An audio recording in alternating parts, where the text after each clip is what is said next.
Burning sensation. Defender.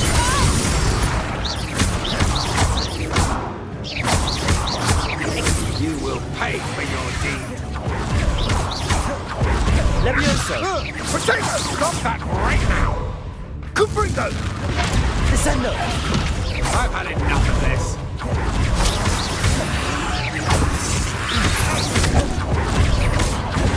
Levioso.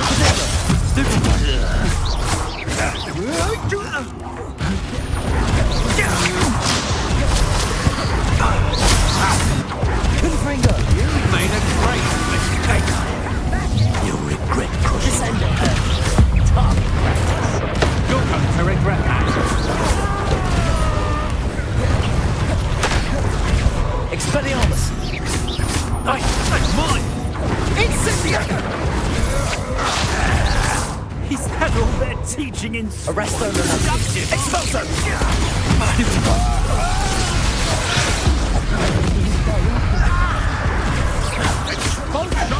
It's nothing! Descendo. Might want to look up. Incendio.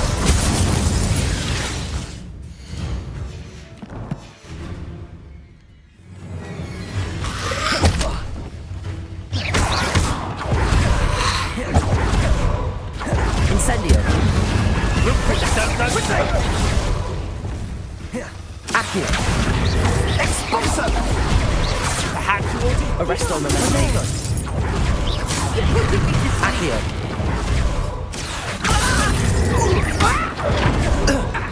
Descendo. Incendio! Reduction! Potato! Compulso. Now you're just getting on my nerves. Expelliarmus.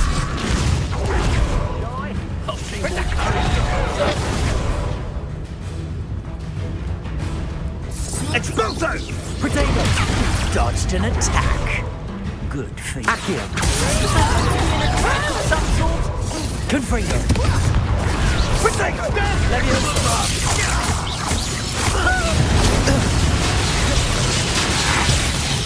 Confringo. Reduction! Expelliarmus. Blanfindo. Ready to scurry back to Hogwarts. Expulso.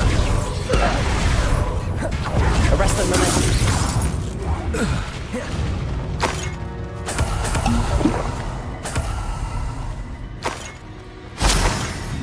Revelio.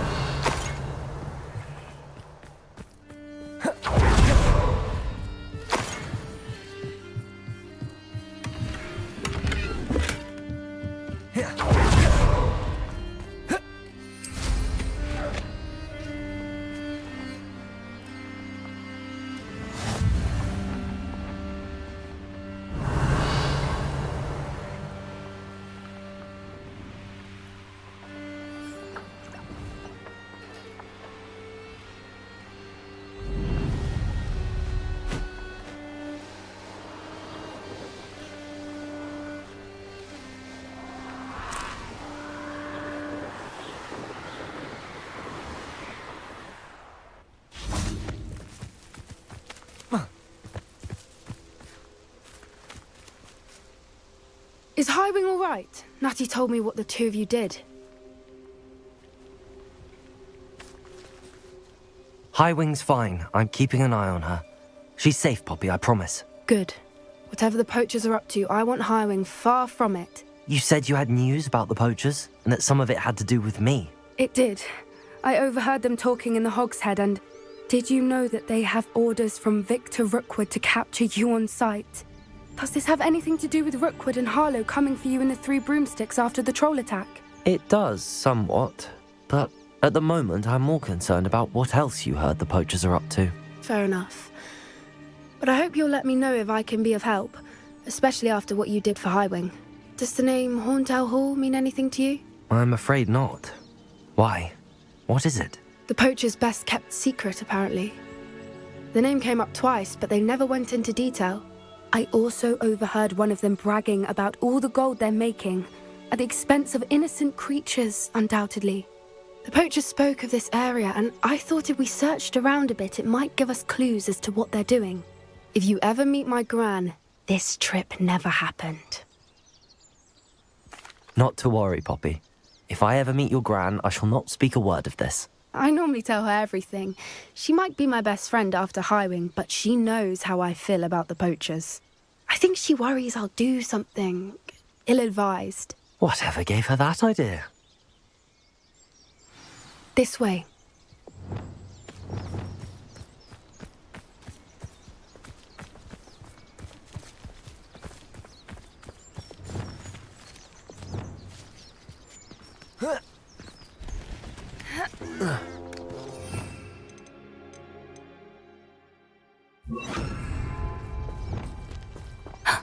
A centaur.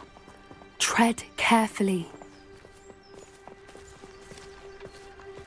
An entire castle to roam, yet you choose to wander here.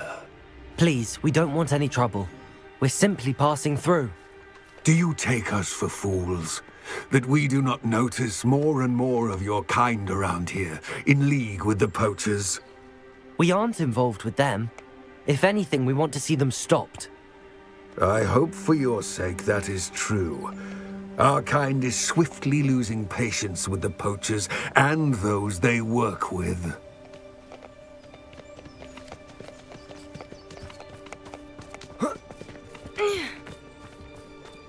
He was certainly a charmer. That could have gone worse.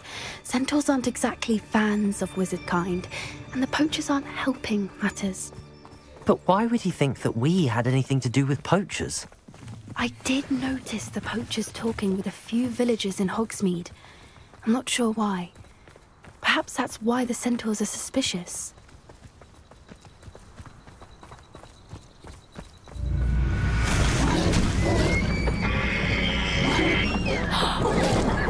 That's the third time I've seen a dugbog behave that violently. It seems that a lot of beasts have been more aggressive than usual lately. I've noticed that too. It's almost like there's something in the water.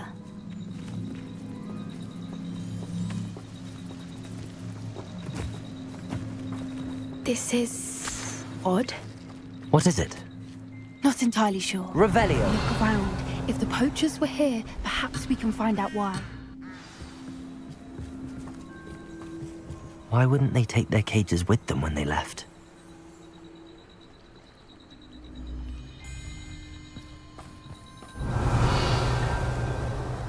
Pelts. Poor beasts. Still smoking. They can't have been gone long.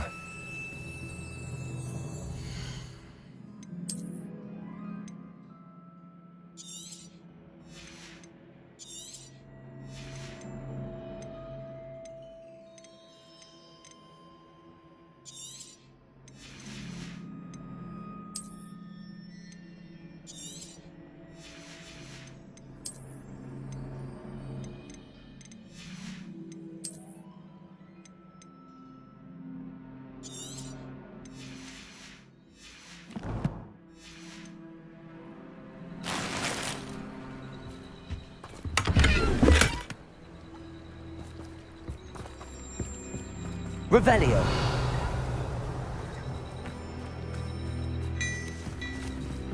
This is goblin metal. Seems out of place in a poacher camp. I should tell Poppy about it. Anything interesting? Poachers were here. All sorts of evidence. But I found something else. It's goblin made. I found goblin armor. Let's keep searching, but carefully. Merlin only knows what's going on here. I don't have a good feeling about this. How do goblin and poacher interests align? Look, down there. Definitely poachers. No creatures though.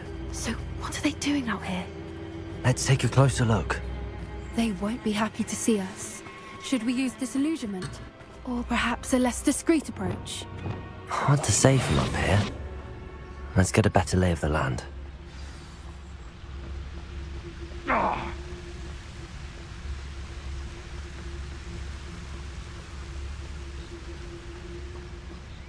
Nothing to poach in Arrynshire except spiders. Not worth the trouble, if you ask me. What was that?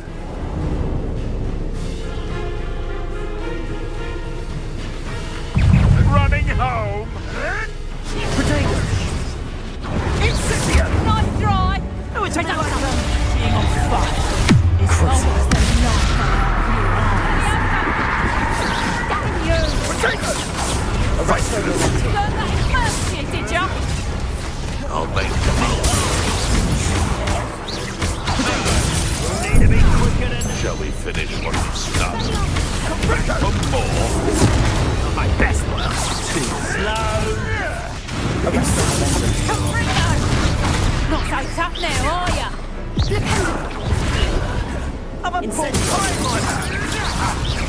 Expelliarmus. Potato. I see better. Defender. Confringo! I'm not expected. Expelliarmus. Merlin, you'd think they were guarding the Ministry for Magic himself. What is going on here? Only one way to find out.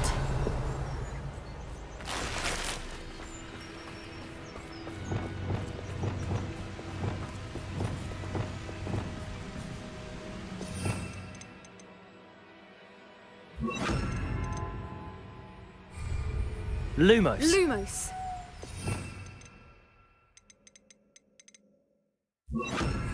Reparo.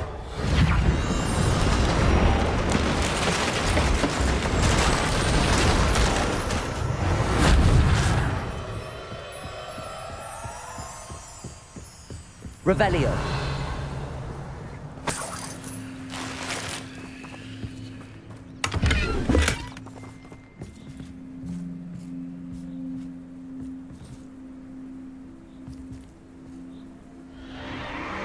What in Merlin's name? Are those dragons?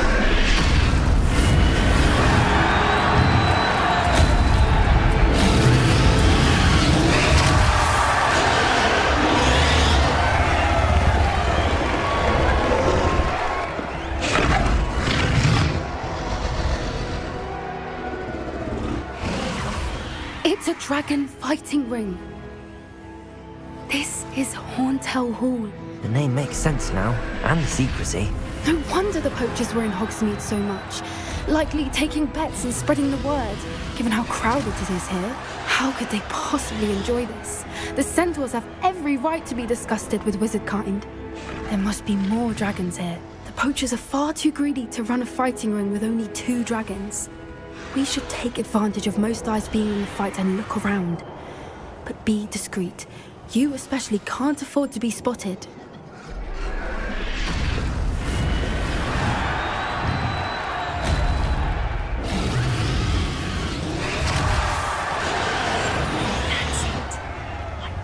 Don't know what Victor was thinking, striking a bargain with them. It's Totalis.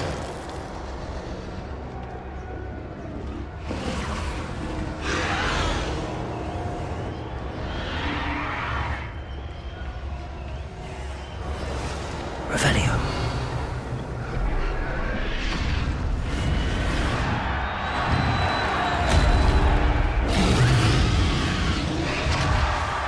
Have you heard from your family? Has either of your brothers come round to our way of thinking? Will they join us? Nah, they say we go too far. The violence isn't going to get us what we want. I say, if every last wizard is run through with a blade, then violence is going to get me precisely what I want. It's Totalis.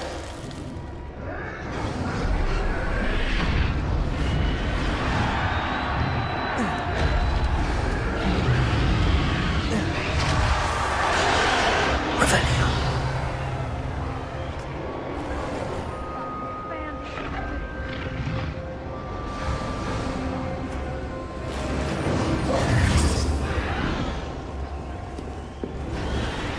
Did you hear those goblins? Ramrock and the poachers must be working together.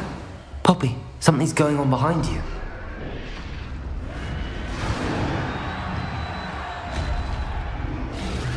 What's going on down there?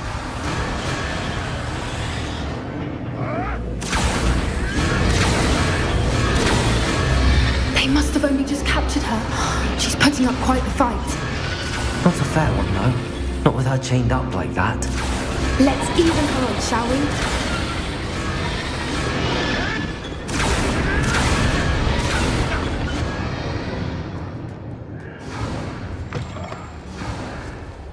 Look, they've got a dragon egg. Hebridean from the looks of it. We can't leave it here, not with the plans they likely have for it.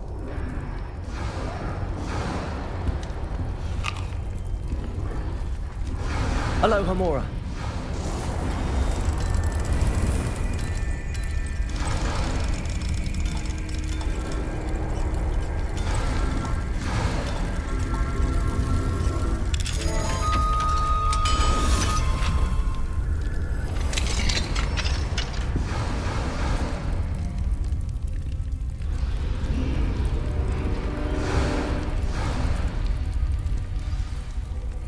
All right, I have the egg.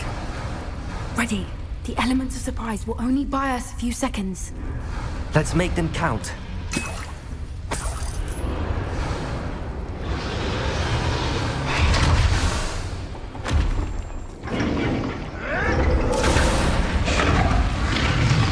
Careful!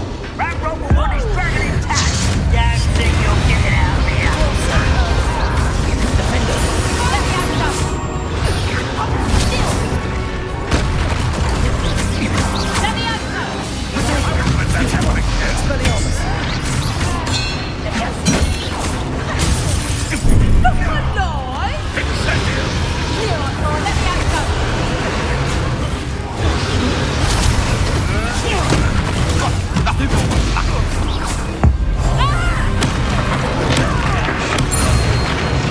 What have you done?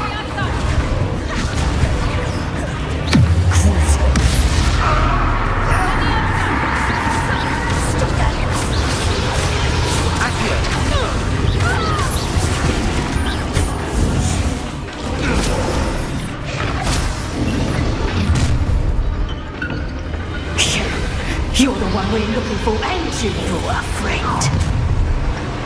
Careful,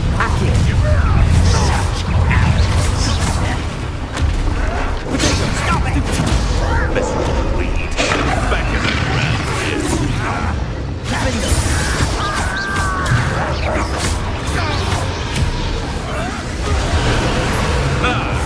The lab returns slowly. Stupid one.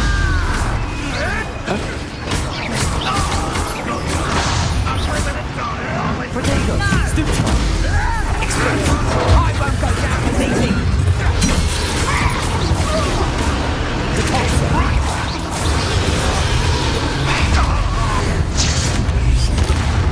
You should never have come in. Practice. What have you done?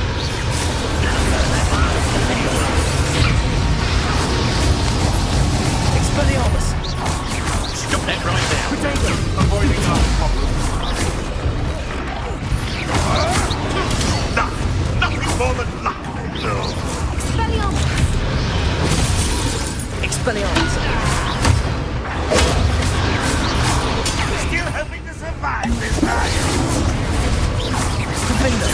Potato. Now you've gone joking. Expelliarmus. What was that? Stupid one.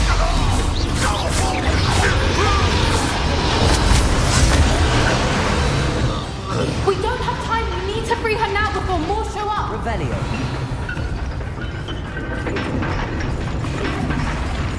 Accio.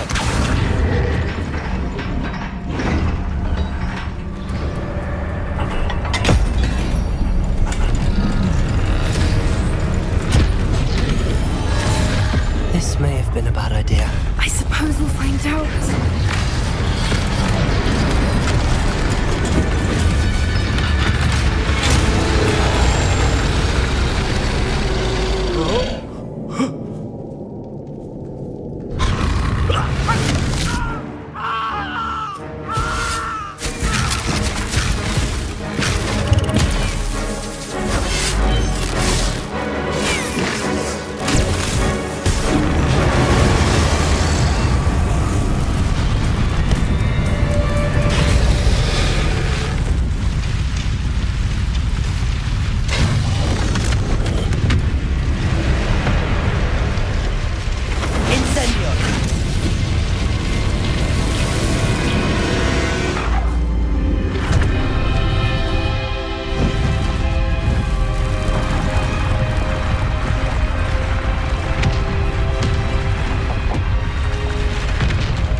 This way!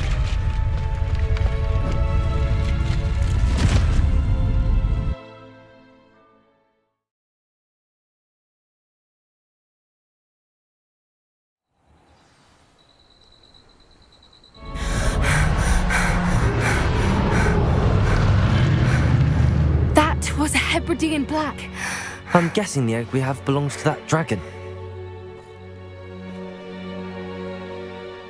I don't think she knew they had her egg.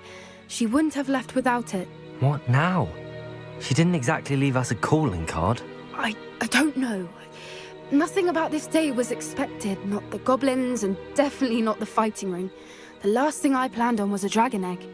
And the poachers saw us, which cannot be good. Since the dragon we freed flew off, does that mean we get to keep the egg? I'd much rather we have it than the poachers, at least for now. But I don't think we should keep it indefinitely. It'll be hard hiding something like this from Professor Weasley for long. Should we expect trouble from the poachers, given the trouble we just caused? It would be foolish not to expect it. They're not a forgiving lot. I'm sorry to say that you likely have a larger target on your back now because of what we just did. We aren't helping ourselves standing here. Let's get to safety. We can sort this out later. You're right. If there's anything the poachers are good at, it's tracking their prey. And right now, we're it. Be careful, won't you? I shall see you back at the castle.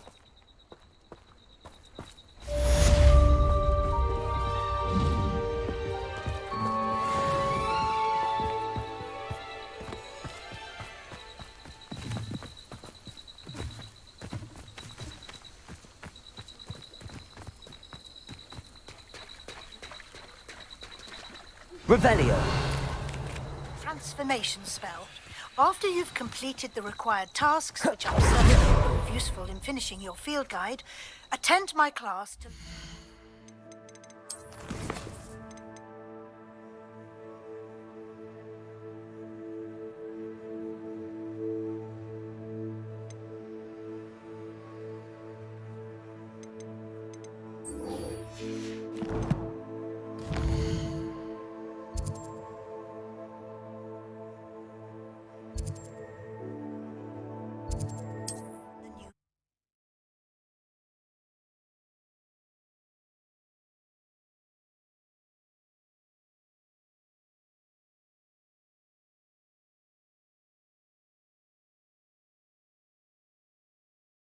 You can't imagine how inconvenient travel was before I invented flu powder.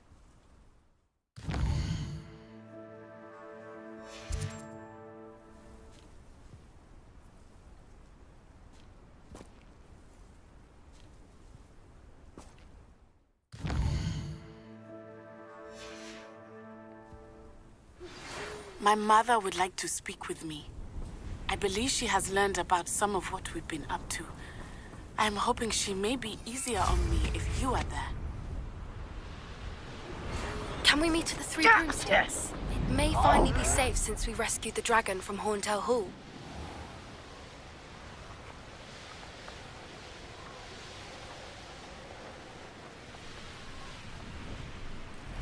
This looks intriguing.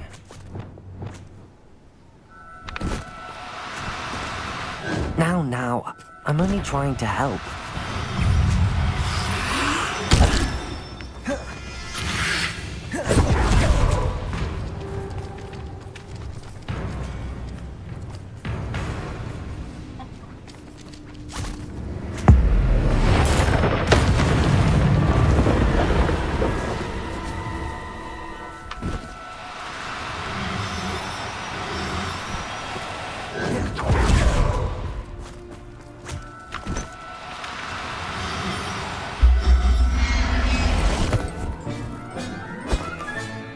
Professor Howard will never believe this.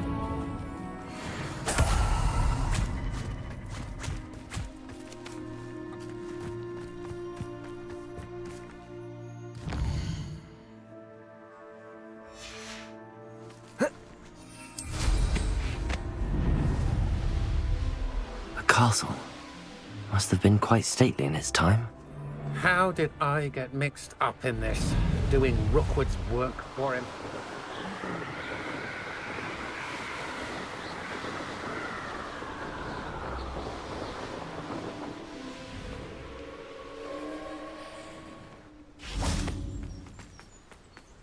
Revelio.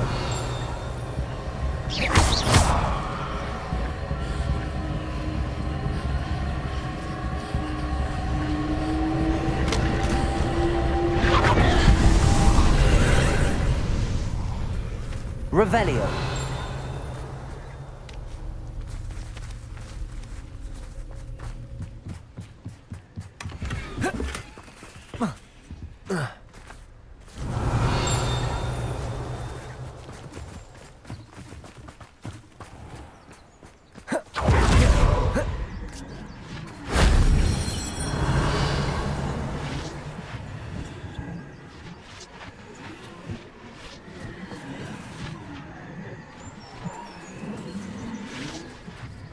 Revelio.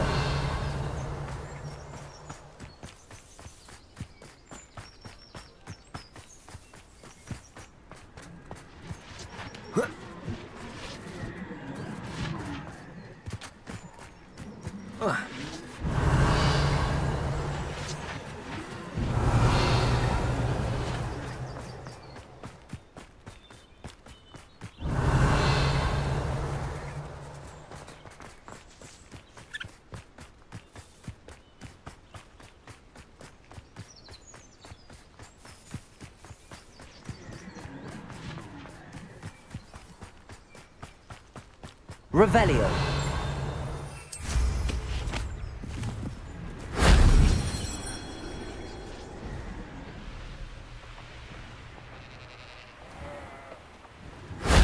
That solves that.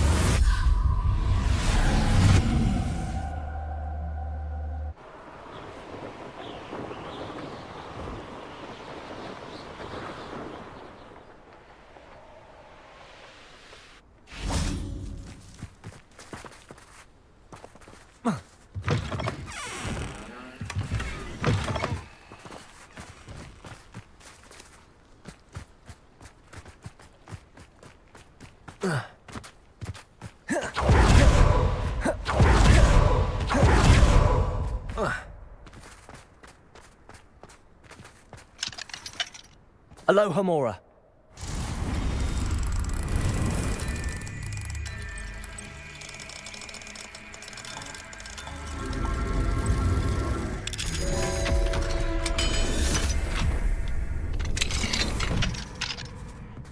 What do we have here?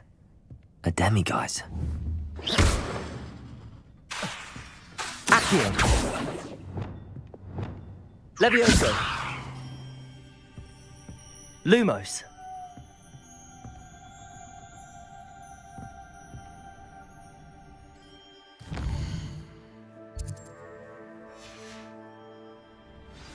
Mine now, demiguise.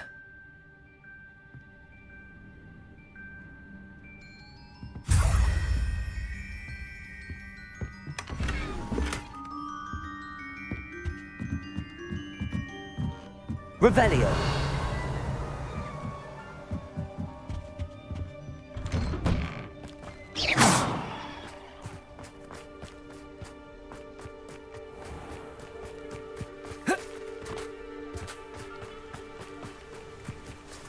Aloha Mora.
I would appreciate a little help, if you've a moment.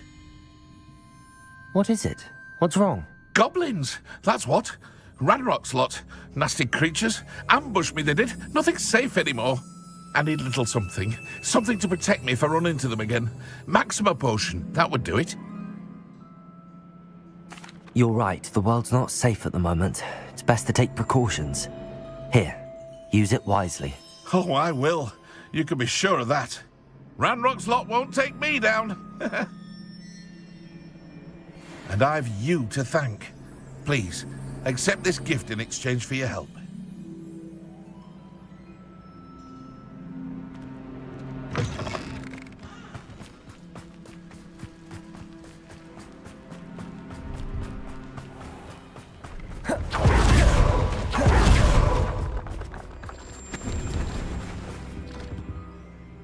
Hello.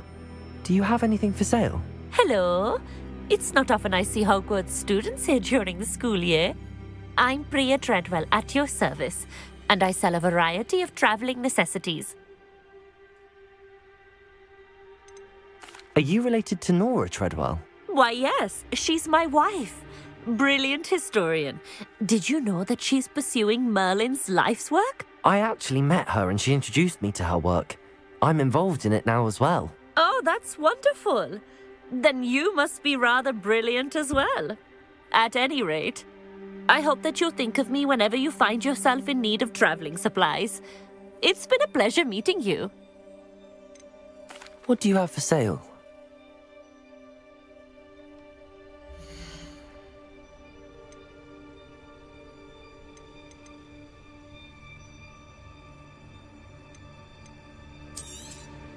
You won't be disappointed, I can promise you that.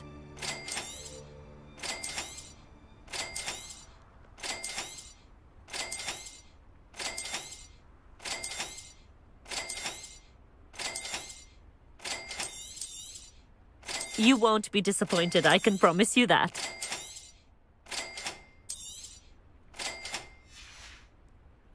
So nice of you to stop by.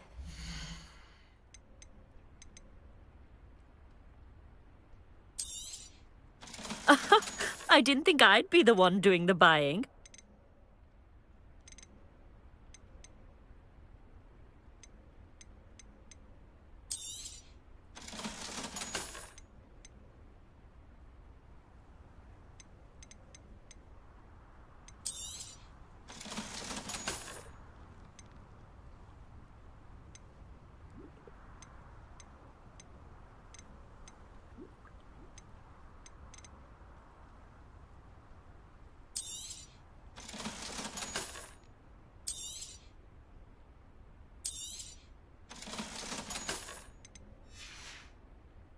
So nice of you to stop by.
Flipendo! Levioso!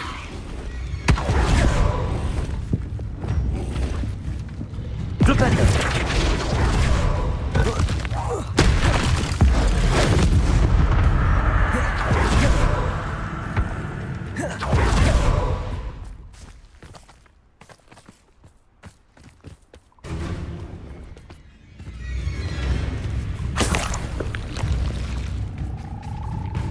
Revelio.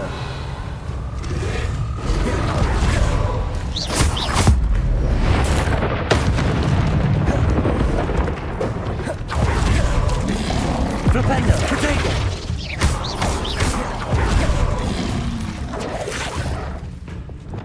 Lumos. Levioso. Confringo.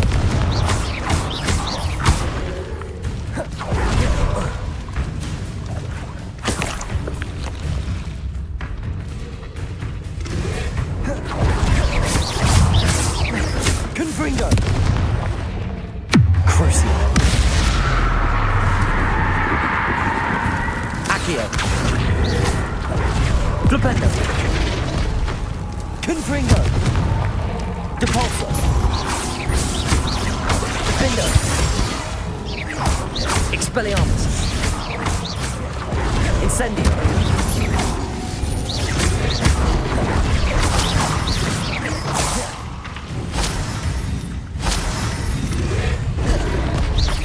Defendo.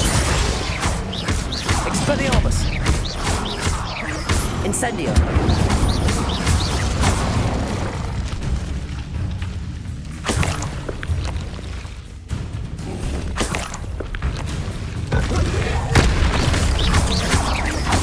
Flipendo. Potato. Confringo. Stupefy.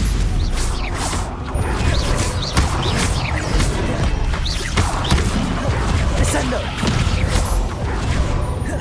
Levioso. Crucio.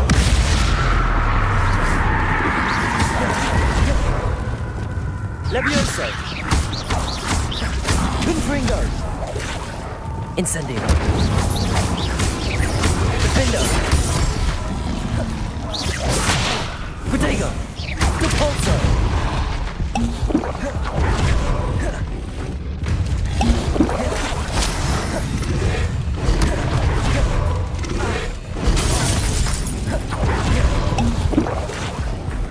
Confringo. Defendo.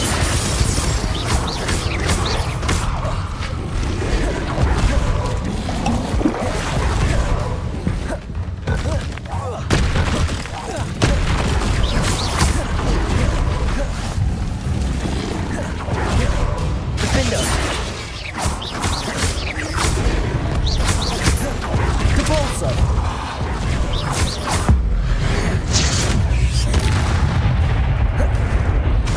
Incendio. Protego.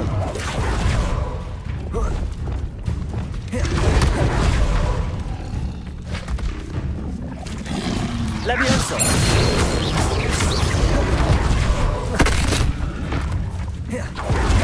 Descendo. Confringo. Defendo. Protego. Expelliarmus.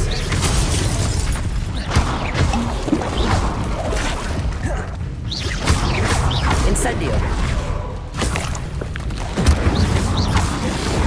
Defendo.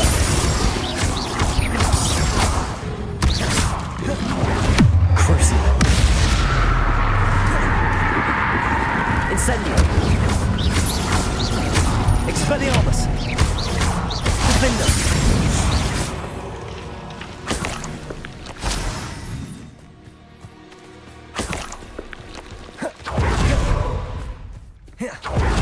Revelio.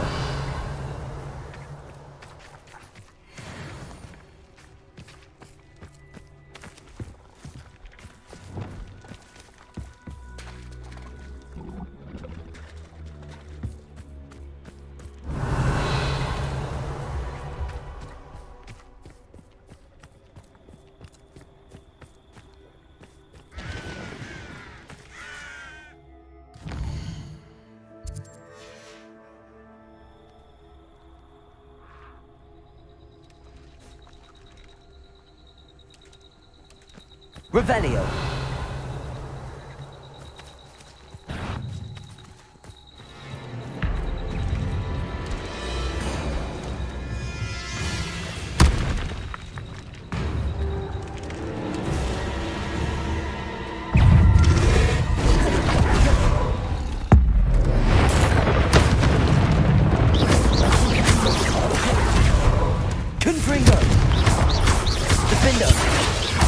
Incendio. Protego.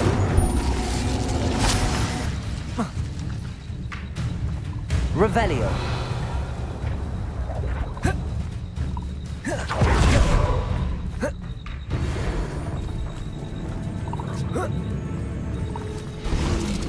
Incendio. Expelliarmus. Defender.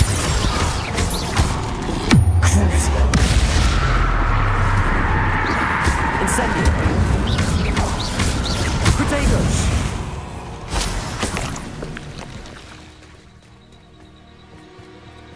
Revelio.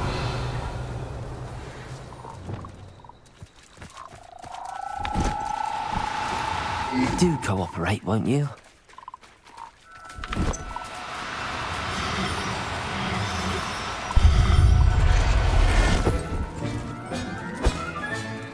Assignment's all finished.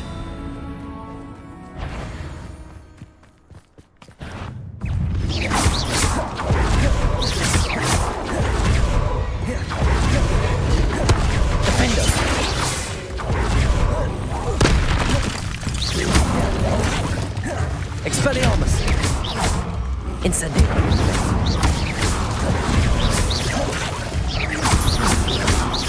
Defender! Incendio!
Excellent work today. Class dismissed. I take it you're ready to learn your new spell. I completed your assignment, Professor. I'm ready to learn Bombarda now. Good. Now, this spell comes with a caveat. It should only be used when necessary. The exploding charm, as you might suspect, can hurt people. Use caution when casting it.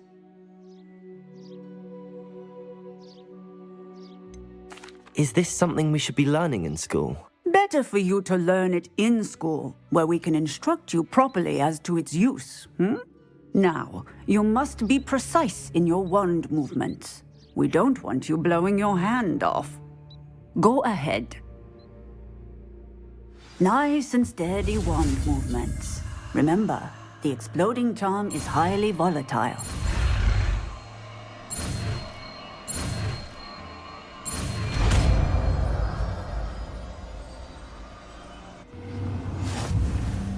Well done.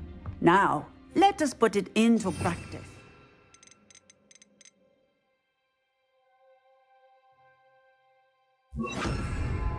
Go ahead and try it on the pumpkins.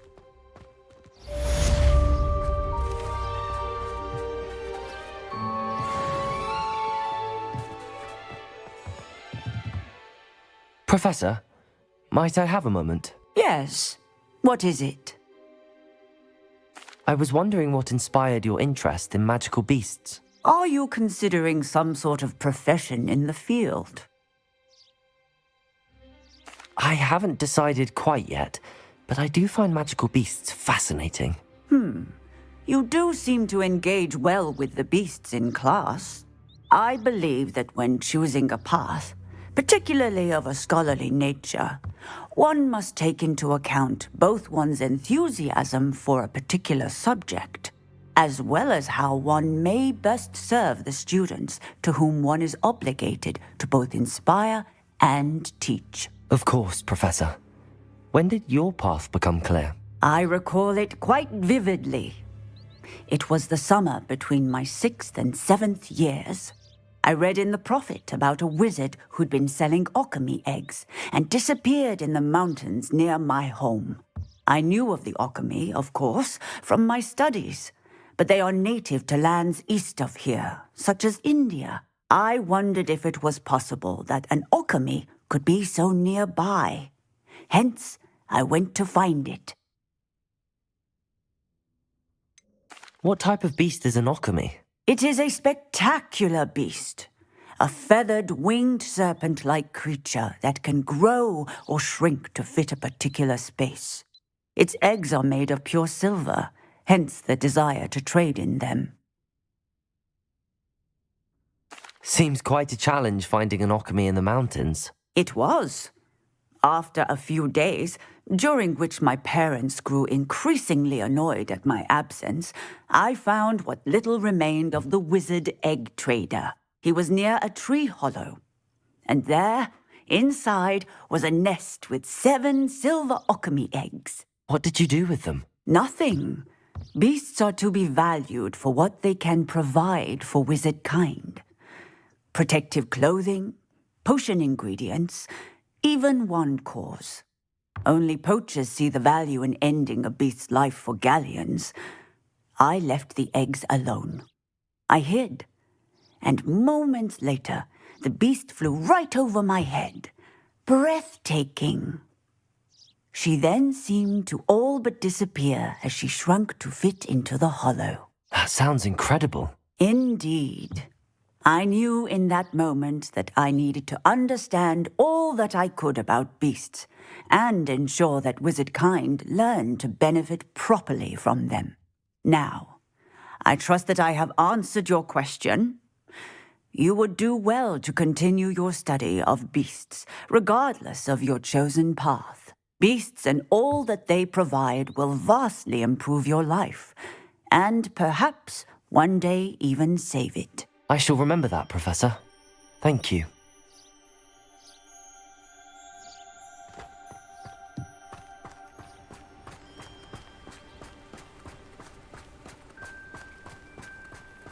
Bombarder! Cast the spell just like that every time. Assured and in control.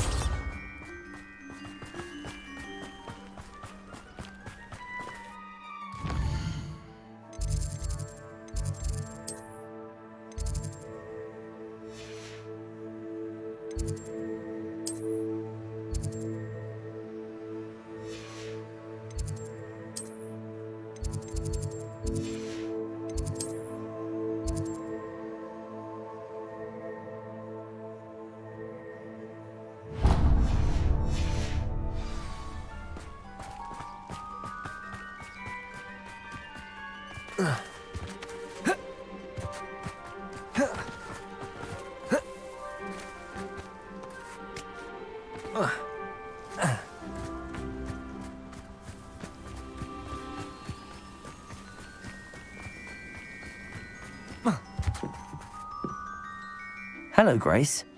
What are you doing here? Nice to see you. Thank you again for your help at the lake. I've become quite good at Summoner's Court, and I'm waiting for my next opponent. I suppose that's you. I suppose so. Shall we begin? I'm game. Well, let's see what you're made of.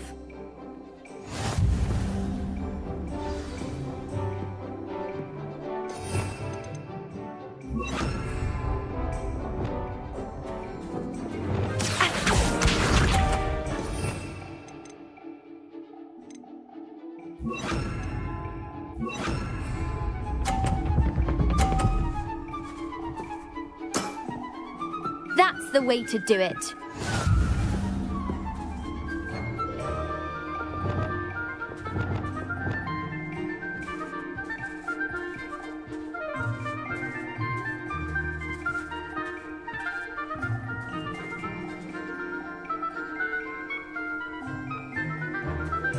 Accio!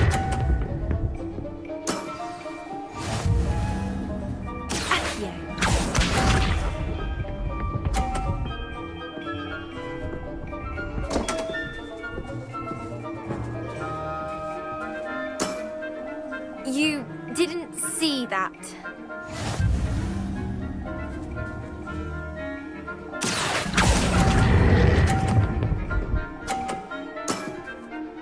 What a remarkable shot!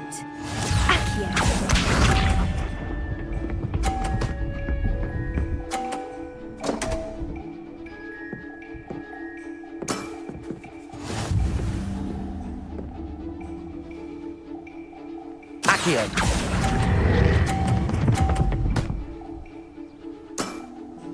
Impressive. Well, it appears I've been bested.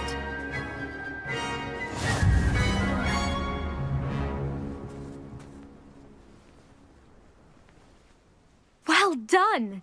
Diving, Summoner's Court. Seems there's nothing you can't do. You played a good game though, Grace. I did play rather well, didn't I? Only one student has ever beaten me. She's very good. But if you play the way you did against me, you might stand a chance.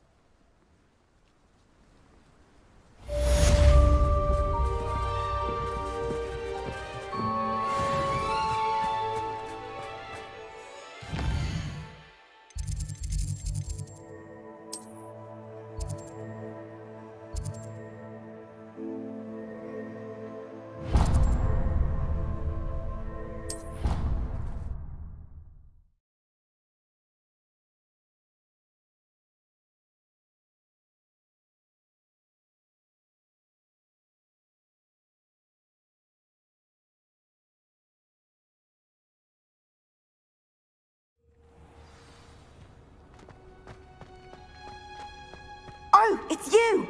Just the person I need. Samantha, is everything all right? No, it's not. It's my brother William. The one I told you about after Charms class. He's been cursed. He ignored my warning and now he's lying in St. Mungo's looking completely pathetic. He simply never listens. I'm sorry, how exactly has he been cursed? Oh, you won't believe it. Truly, but his feet were turned into purple beets. You can imagine his distress. And mine. I won't even go into the attention he was getting from our garden rabbits before he admitted himself to hospital.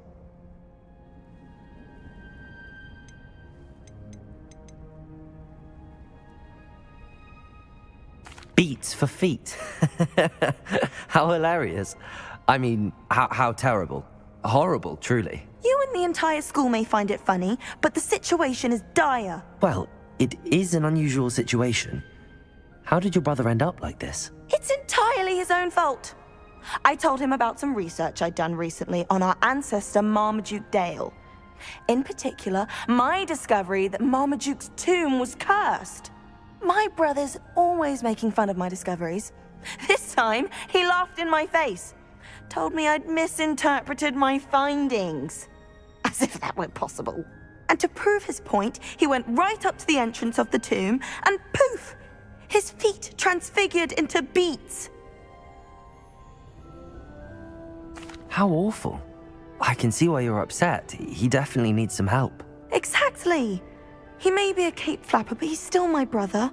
And no one deserves such a fate to last forever, especially as the result of a single brainless mistake.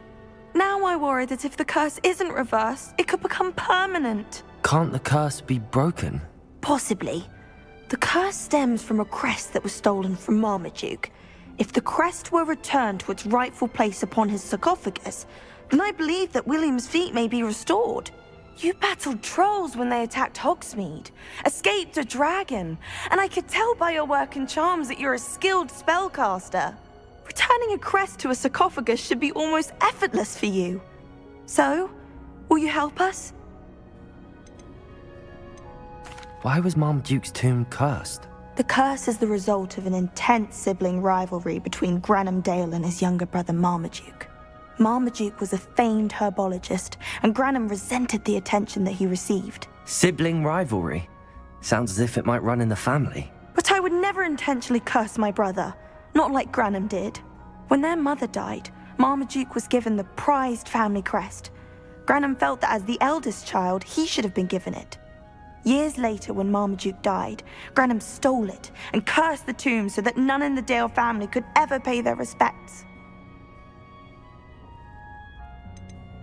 How do you know it's safe? I don't want my feet to turn into beets as well. Oh, but the curse only applies to Marmaduke's descendants, as my brother so aptly demonstrated. That's why I need your help. You're unrelated to my family, so the curse wouldn't affect you. Why is your ancestor so well known? He discovered the properties of several magical herbs and plants. He also uncovered numerous types of flora. The wizarding world owes him a great debt. His work not only impacted the discipline of herbology, but also potion making.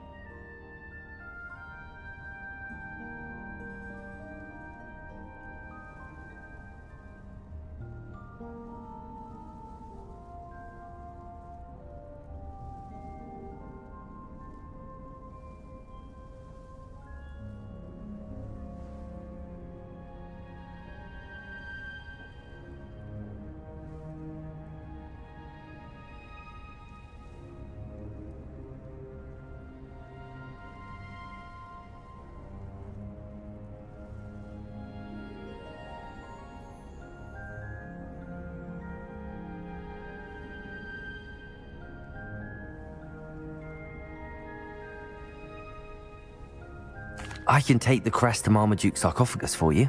Oh, thank you! Thank you so much! You'll simply go into the tomb where Marmaduke was laid to rest and place the crest on top of his sarcophagus. According to my research, the tomb's been abandoned for centuries, so it should be a fairly simple task. You'll find it just east of the hamlet of Brockborough. Thank you for your help. My family is indebted to you. I need to find the tomb near Brockborough and place Samantha's family crest on a sarcophagus.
Wonder if I'm safe to explore in there.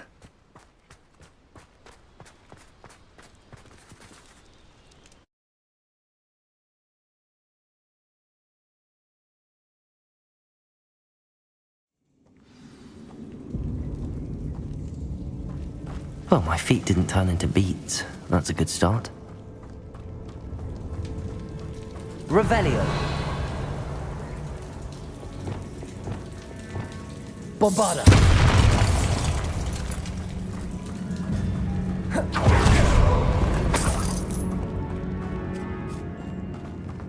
Should have known a herbologist would use Devil's Snare.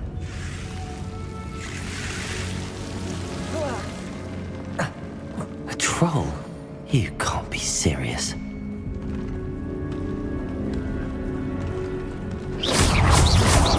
Confringo. Bombarda. Defender.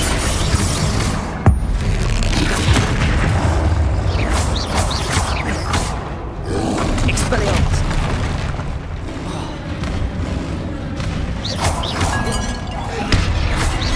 Defender.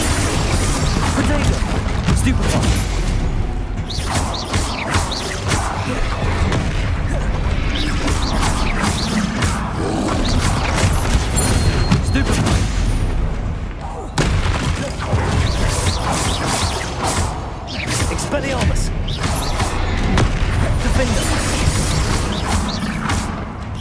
Incendio.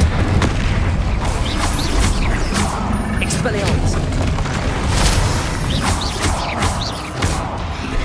Potato. Defender.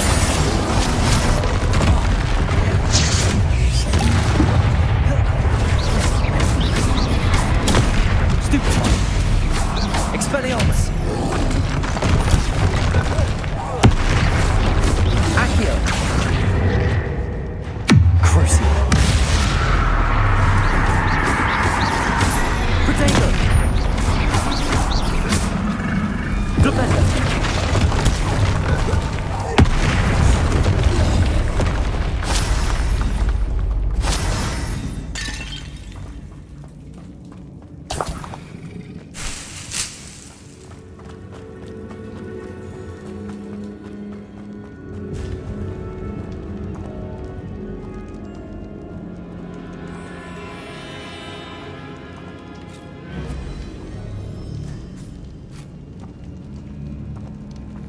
A sarcophagus.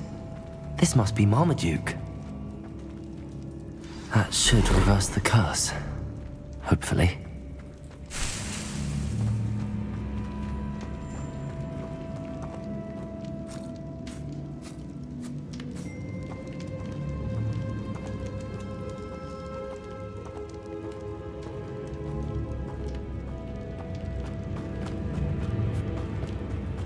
Revelio.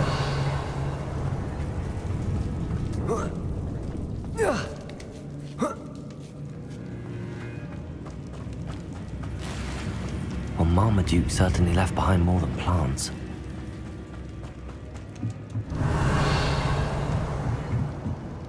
Bombarda.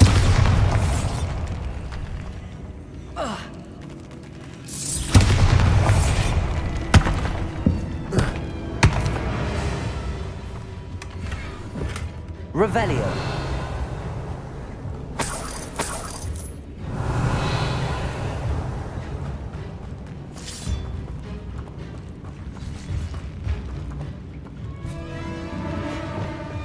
Lumos.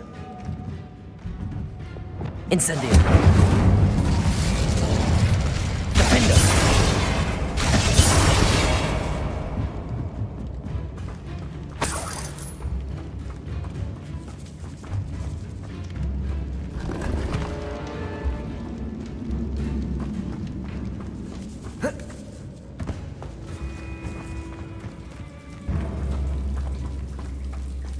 Revelio.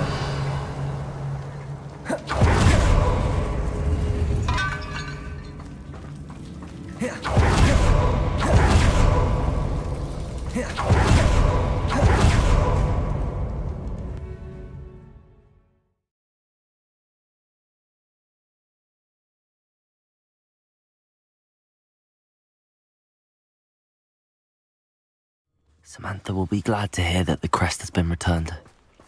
I certainly hope it reverses the curse.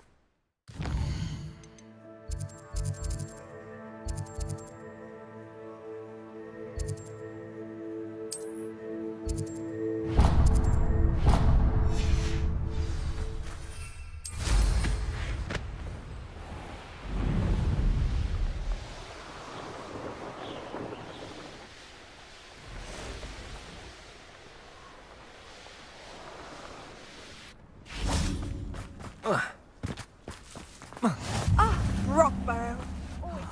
Be strong, Alexandra. Is everything all right? If the Hamlet sent you here to talk to me about... I know what I have to do. It's not every day a girl has to put down her own troll. I should be allowed to work up to it. What do you mean, your own troll? I thought that's why you were here. I'm sorry. I suppose if you spend enough time with trolls, you forget your manners. I'm Alexandra. I didn't mean to be short with you. With Ranrock's lot seemingly everywhere, I thought the Hamlet could use a bit more security. But my plan has gone awry. I apologised when he almost trampled half the Hamlet yesterday. He just needs more time. But everyone wants him gone. They think it's mad, my training a troll. Impossible, even. It certainly takes a lot of courage to try, I'll give you that. Thank you. Thank you for saying that. I wish others felt the same. But I suppose I understand why everyone's been so concerned. What made me think I could train him? I should have learned from Barnabas the Barmy. But he's my troll and my problem. I'll be honest. I'm afraid I won't be able to take care of him. He's stronger than any troll I've ever encountered. I wish I knew someone else who could do it. Who's Barnabas the Barmy? Surely you've seen the tapestry of him at Hogwarts. It hangs in the 7th floor corridor. He allegedly tried to train trolls for the ballet. You can imagine how that turned out.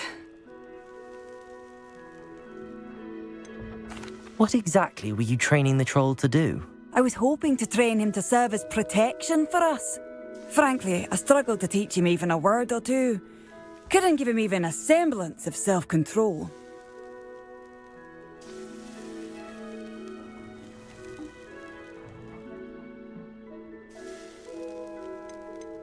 I'm not thrilled at the prospect, but I'll consider it. Oh, no.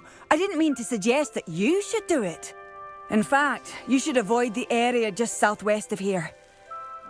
At least until I work up the courage to do what needs to be done.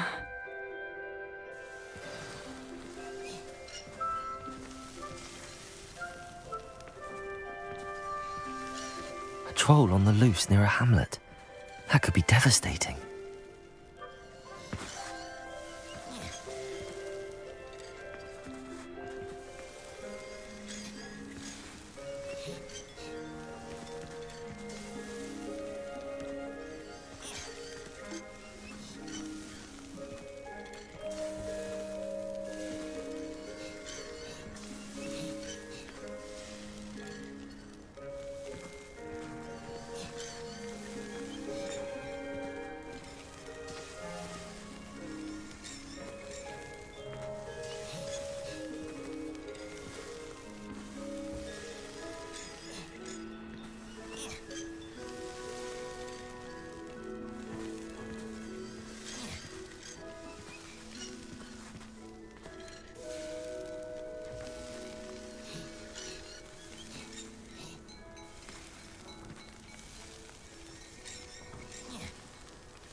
Wonder where they're off.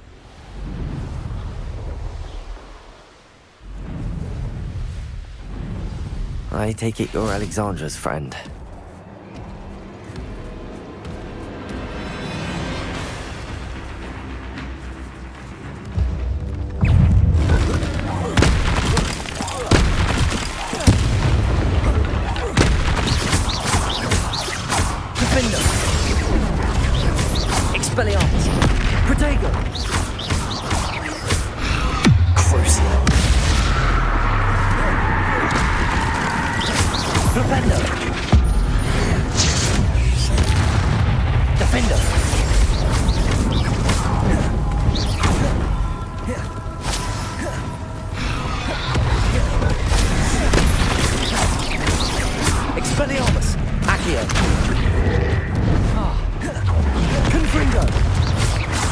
Bombarda!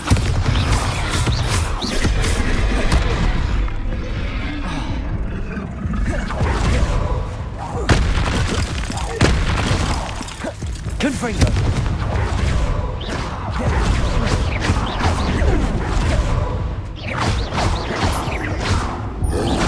Protego! Confringo! Bombarda!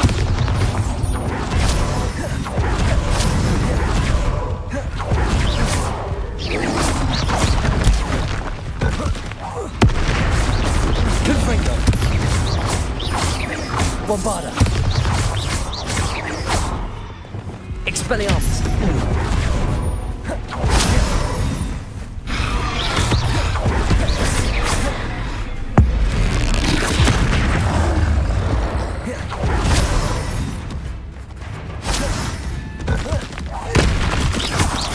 Expelliarmus! Depulsor! Defender!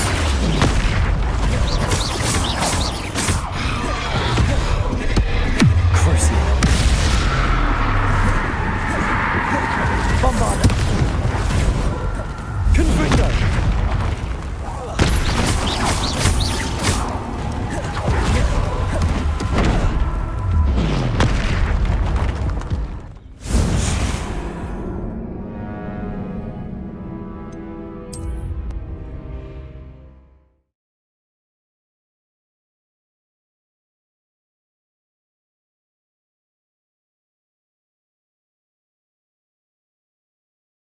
I take it you're Alexandra's friend.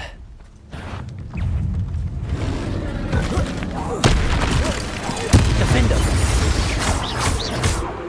Incendio! Expelliarmus! Protego! Incendio! Defender! Expelliarmus!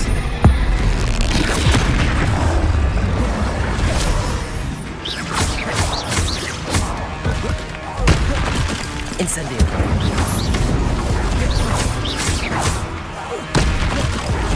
Defender!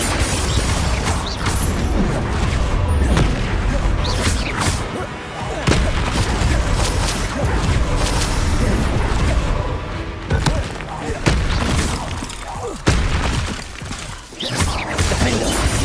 Protego!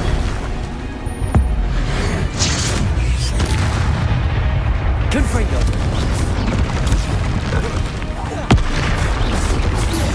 Bombarda!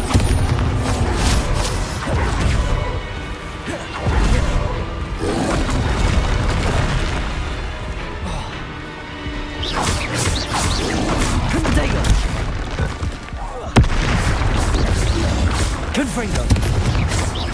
Bombarda!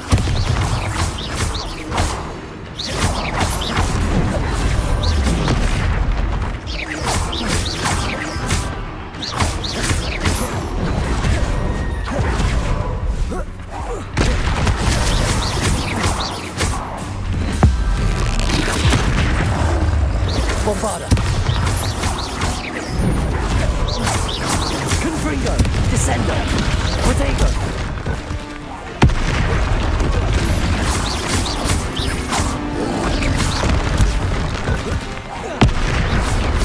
Bombarda! Confringo! Descendo! Confringo!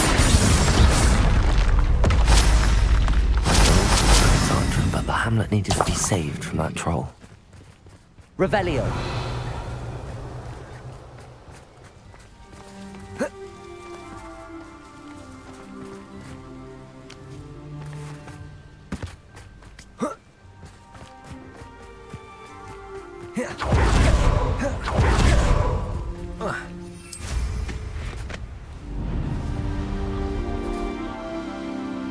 I hope you avoided my troll. It's done, Alexandra. I took care of him. My troll? What? Oh, I don't know what to say. Thank you. I wish things could have turned out differently for him. There wasn't much you could have done. He was beyond training, tried to kill me the entire time. Goodness. I'm glad you're all right. You're very brave. People in the hamlet had already crafted a moniker for whoever eventually defeated that troll. It was Troll something or other. Slayer? Yes, that was it. I suppose it's your title now. I need some time on my own. But truly, thank you for what you did. The Troll Slayer. Has a nice ring to it.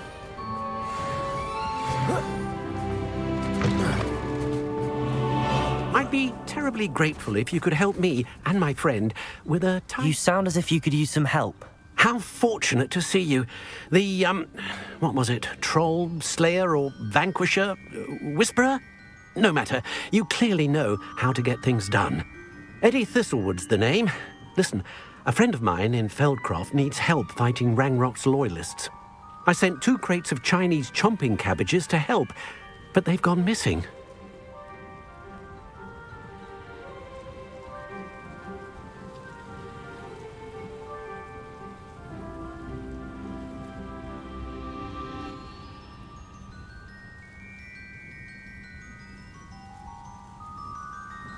Good idea. Those cabbages are nothing to be trifled with. My thoughts precisely. You see, I know plants, and I believe the goblins will be so irritated by the onslaught of ferocious vegetation, they'll simply leave Feldcroft alone. I wonder if you might track the 2 crates down and deliver their contents to my friend Bernard Indiai. I simply can't leave my shop at present.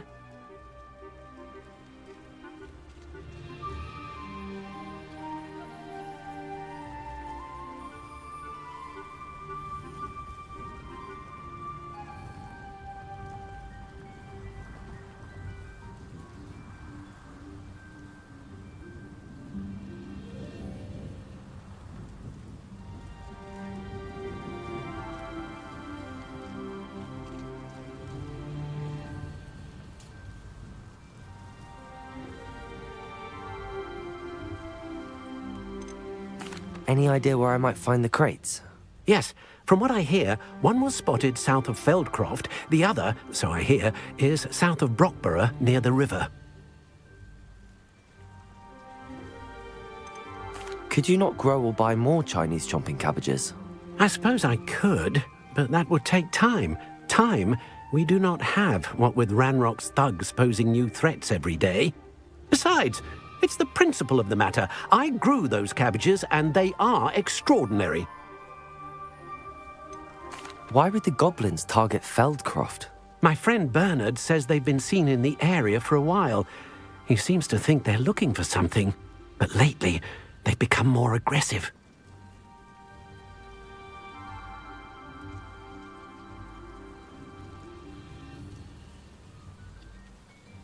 Very well, sir. I shall keep an eye out for 2 crates of Chinese chomping cabbages. Oh, thank you.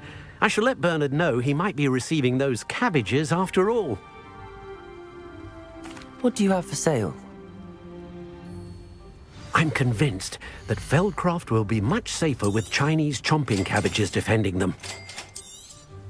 Sounds like Feldcroft's in trouble. Perhaps I should try to help. It's like a place right out of a storybook. Revelio!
crate of Chinese chomping cabbages is somewhere in this camp. If it isn't, Nora...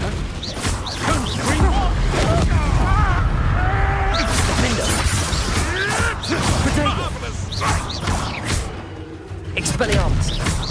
Now where did he just admirable trick? You'll have to fight him. Let's see you survive that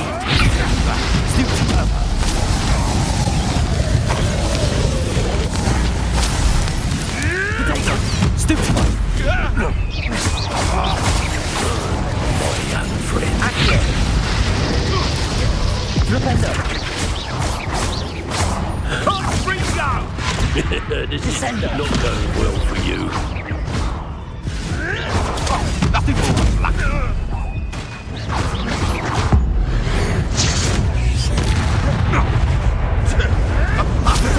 Avoiding our problems. Bombarda! Confringo! Nothing more than luck. Descendo!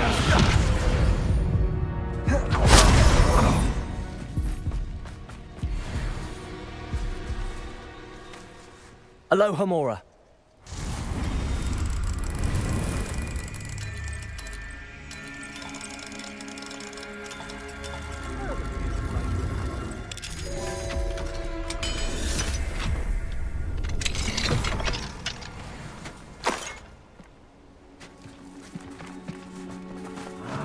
That's one crate in hand. I only need one more. Revelio.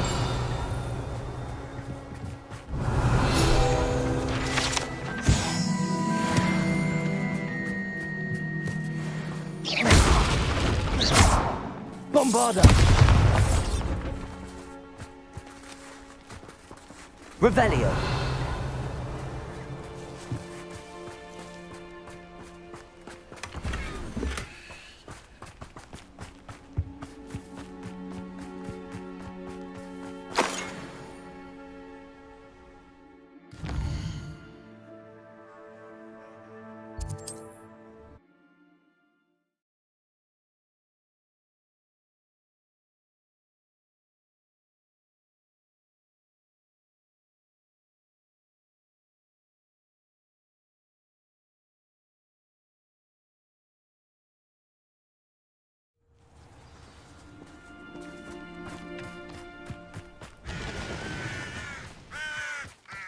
An intruder! I can see why Feldcroft needs help. Ranrock's loyalists are hiding out near Feldcroft. They must have the other crate of Chinese chomping cabbages. Protego! Stupid one! Defender! Incendio! Expelliarmus! That was meant for me. Stupid one!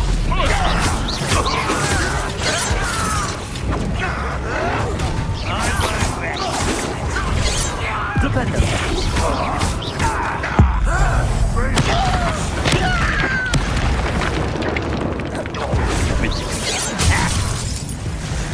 Was that your Flipendo?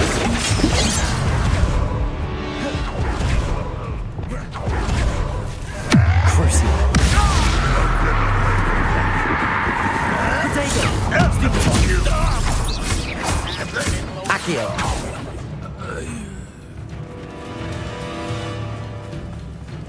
Revelio.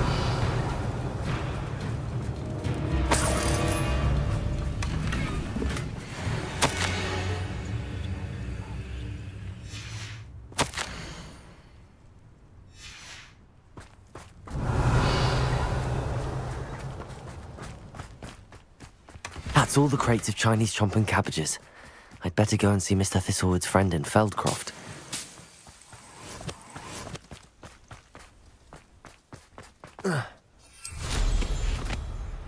What was that?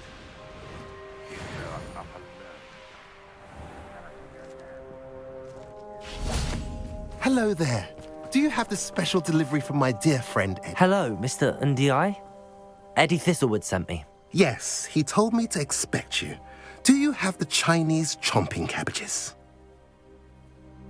I have them right here. Marvelous. This will go a long way towards protecting the hamlet from Ranrock's loyalists. The same foul curs who, I'm willing to guess, intercepted them in the first place, along with Rookwood's lot.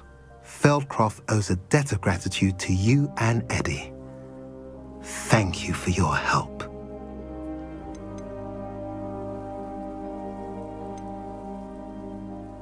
You're welcome. Happy to be of assistance. At last, some reinforcements. Hopefully this is enough to thwart the goblins.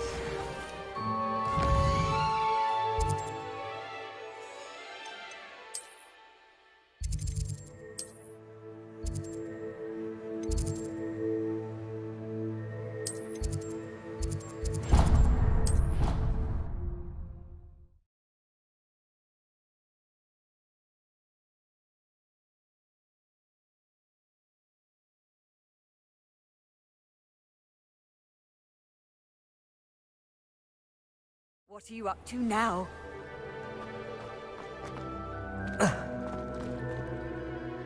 I'm happy to tell you that I returned the crest to Marmaduke's sarcophagus just as you asked. I thought as much. I received word from St. Mungo's that my brother's feet are back to normal. No more beats. Oh, I cannot thank you enough.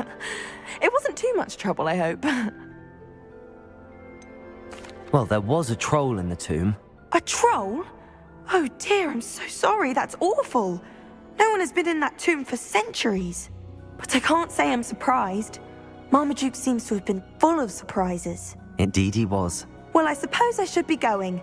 I'm anxious to see my brother, who must be elated to have his feet back. Of course. I certainly would be. William and I are forever in your debt. Thank you again for what you did. Ugh.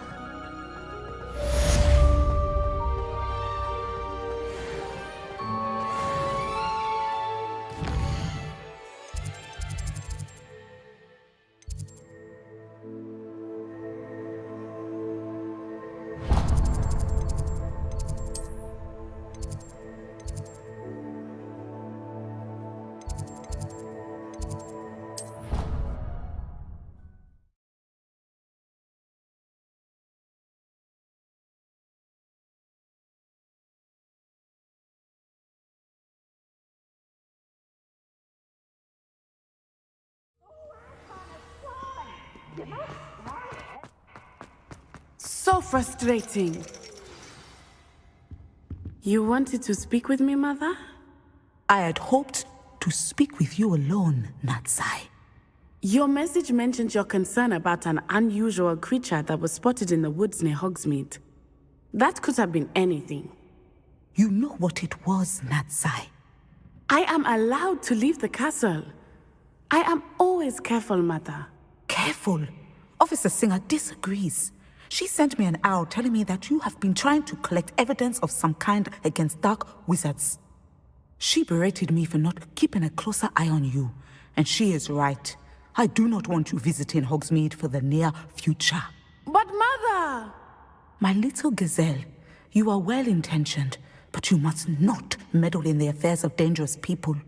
If someone had meddled in Matabeleland, Father would still be with us. I must get to class. Perhaps your friend can get you to listen to reason. So frustrating. She never listens to me. She called you her little gazelle. Is that a term of endearment where you're from? It is specific to me. I am the unusual creature in Hogsmeade she mentioned. Self-transfiguration is not taught at Hogwarts, so I am gently discouraged from practicing it. However, I am an animagus, and it is in my gazelle form that I have been able to wander the Highlands rather freely until now, much to my mother's chagrin. That is how I managed to spy on Rookwood and Harlow. How does it feel to transform into an animal? Well, the first time, it can be a bit unnerving. I felt a kind of searing pain and a strong double heartbeat. But it gets easier the more you do it. I no longer feel any pain, and I must say, I find a sense of comfort in the double heartbeat. And I love being able to view the world from a different perspective. Can you choose what form your animagus will take? Oh no, a person's animagus form is determined by their personality.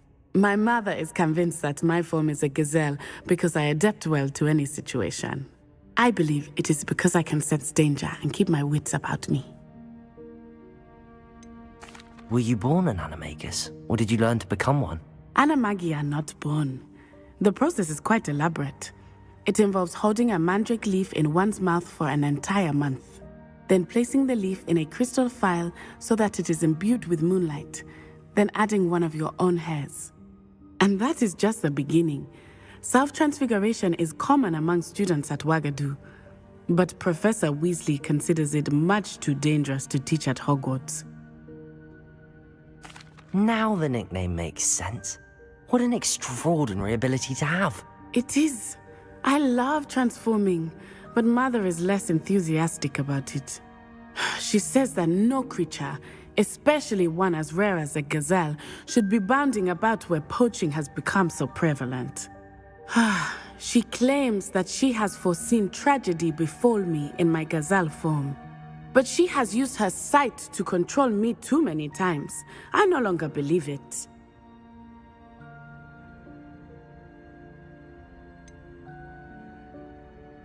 We're making good progress. We can't quit now. I agree. I have never considered quitting, even for a moment. You could have fled the moment you discovered that Rookwood, Harlow, and Ranrock were after you, but you did not. I choose to act as you have. I must deal with Rookwood and Harlow, not hide from them. My mother cannot know where I am all the time. Thank you for being here during that rather awkward conversation.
You'll never believe what I've learned.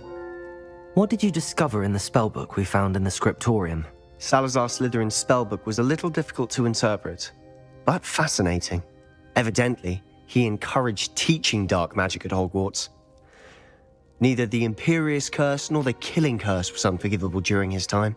He believed students should be prepared to use dark magic when necessary, not to fear it. That's why we had to use Crucio to gain access to the scriptorium. He didn't want his knowledge shared with anyone who was afraid of the power of dark magic. It was hard to do, but casting Crucio was our only option. And I'm glad we did it, because in the spellbook I also found something else. References to a lost relic, which, from what I can tell, grants the holder the power to reverse dark magic curses. And you think this relic might be able to save Anne? Precisely. I plan to search for this relic, but I don't think we should tell anyone. Especially Ominous. He wouldn't understand. I see no reason to involve Ominous. I'm glad you agree. When I know more, I shall send an owl. And don't feel sorry for Ominous. Keeping this to ourselves for now is for his own good. I'll decide what's for my own good. Ominous, we were just about to get some air. Care to join? You're a liar, Sebastian. I heard everything. You swore you'd never engage in anything to do with dark magic again. No, I didn't. I said I understood you wanting that. I'd never swear to give up on finding a cure for Anne. You don't know when to stop, do you? I know when not to stop. Leave this alone, Ominous. I'll be on my way.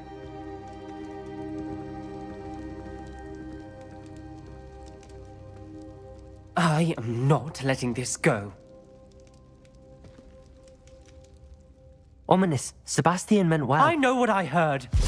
You knew I wouldn't agree with this. Going after that relic is not a good idea. Sebastian doesn't even realize it, but he's as irresponsible and reckless now as his parents were years ago. It's why they died.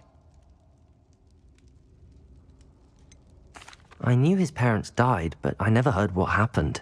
Mr. and Mrs. Sallow were professors. Spent nearly every waking moment in the cellar library. Noses buried in books. Anne and Sebastian were upstairs when it happened. They heard a sudden crash and ran downstairs, but it was too late. Their parents had crumpled to the floor. A defect with the lamp in the cellar caused the room to fill with an undetectable toxin. Sebastian and Anne were helpless. They had no magic yet. What a horrible story. It is. That's why I can't understand Sebastian's recklessness. I've practically lost Anne. I cannot lose Sebastian too. Please avoid anything to do with that spellbook. Those references in the book seem promising. Everything to do with Salazar Slytherin seems promising until it's too late. I hope Sebastian pursues this no further, but if you think he might, please let me know. It would mean a lot.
So this is the underground harbour. Revelio.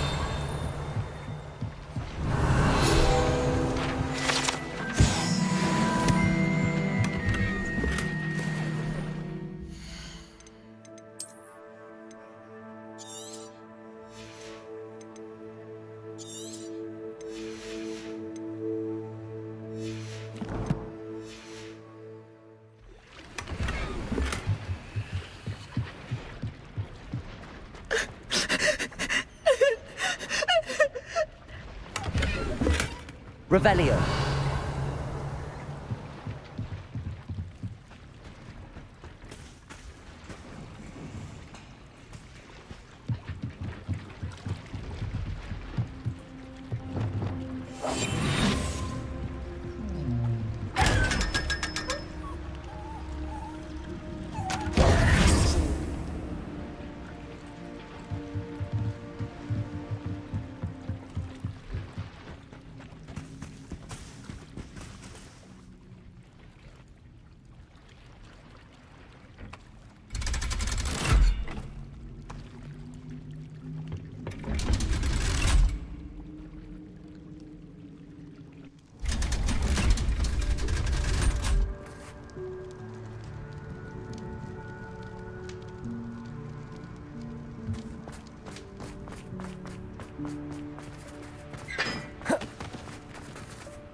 That book Professor Weasley asked me to find should be around here somewhere.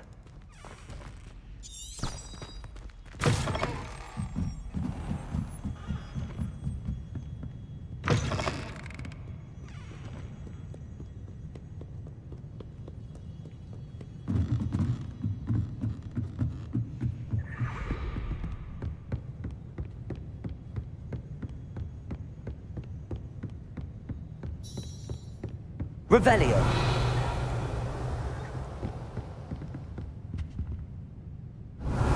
Looking for the book Intermediate Transfiguration? Professor Weasley asked me to, get something from that book. May I have it? Did she now?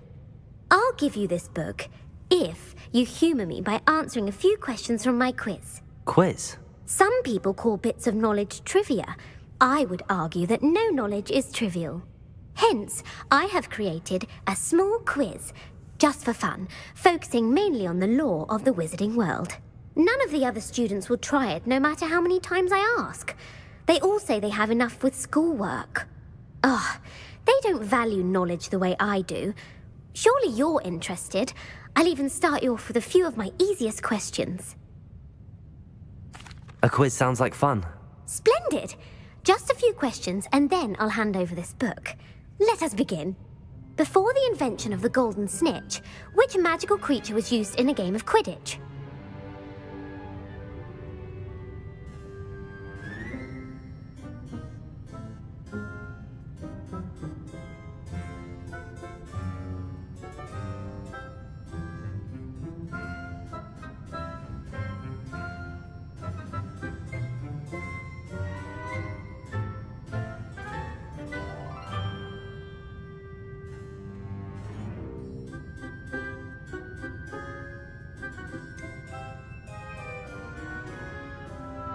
The Golden Snidget. Correct! The Snidget was first introduced to Quidditch in 1269 by a wizard named Barbarous Bragg. Sadly, they're thought to be extinct. Next question. Which potion is commonly referred to as liquid luck? Felix Felicis. Well done! Since it makes the drinker temporarily lucky, Felix Felicis is a banned substance in all organised competitions. The tale of the three brothers involves which magical artifacts? The Deathly Hallows. Correct. According to Beedle the Bard, the Deathly Hallows consists of the Elder Wand, the Resurrection Stone, and the Cloak of Invisibility. Which ball in Quidditch is the largest? The bludger. I'm sorry, but the correct answer was the quaffle. When a chaser throws the quaffle through one of 3 hoops in a Quidditch match, their team is awarded 10 points. True or false?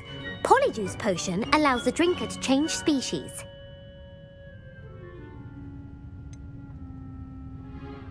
False. Correct. While Polyjuice potion can be used to change things such as age or race, it cannot be used to change species. Well, I suppose this has gone on long enough. I'll put the book back on the pedestal now. If you're inclined to test your knowledge again, I have plenty more questions I could ask you. And I won't be giving you any more easy questions either. The next ones will be more difficult. I'd like to answer more questions.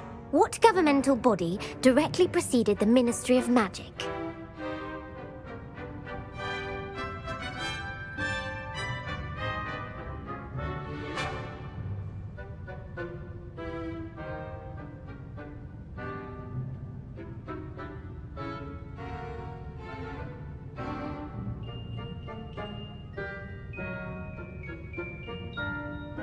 The Wizards' Council.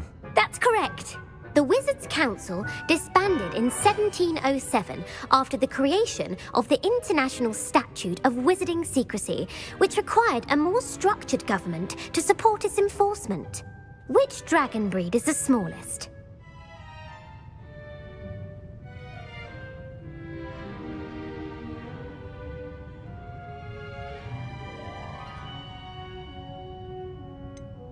The Peruvian Vipertooth. Brilliant! Though the Vipertooth is the smallest breed, averaging at around 15 feet in length, it is also the fastest breed and feared for its venomous fangs. Who founded the village of Hogsmeade?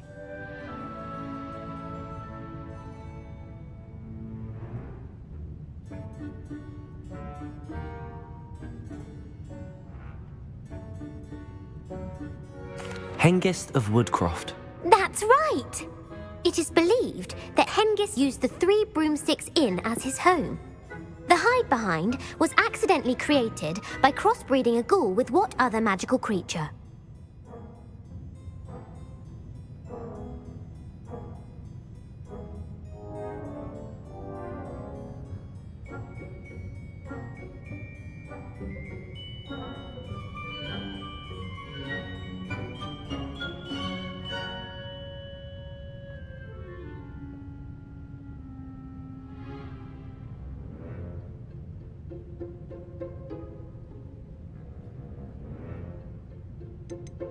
A demiguise. Yes!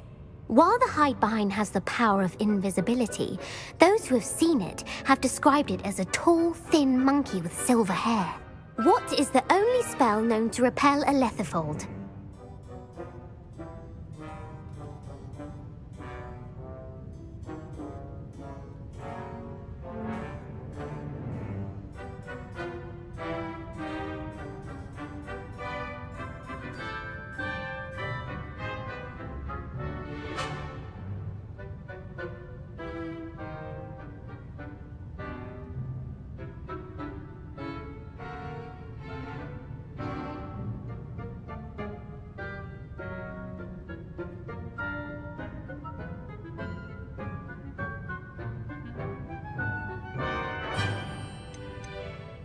The Patronus Charm. Well done! The only known survivor of a lethifold attack was a wizard named Flavius Belby, who was on holiday in Papua New Guinea at the time. Who published the law of elemental transfiguration?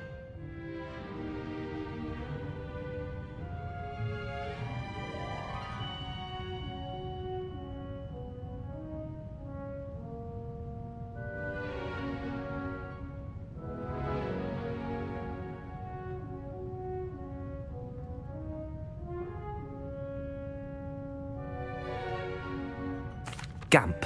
That's it! One of the principal exceptions to Gamp's law is that food cannot be conjured, though it can be summoned. What does the Hogwarts motto translate to?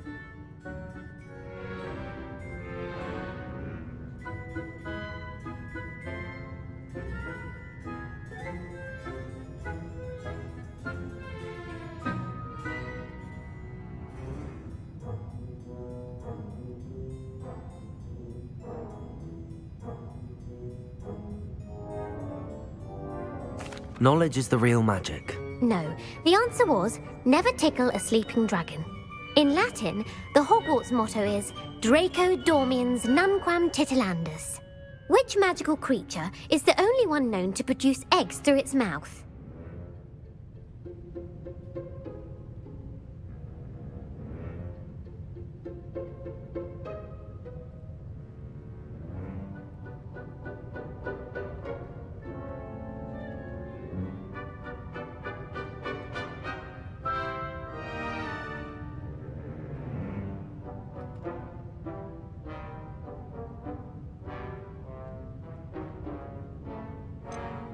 The rune spore.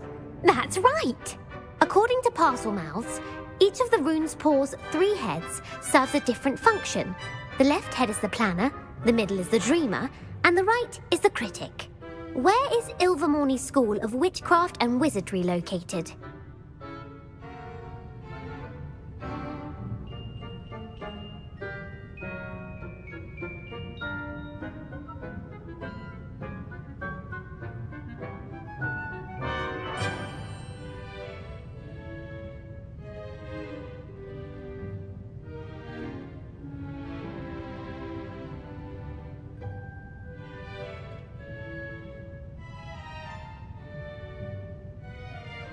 Mount Greylock. Well done!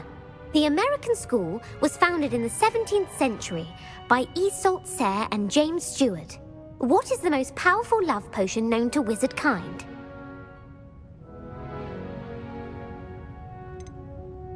Amatentia. That's the answer.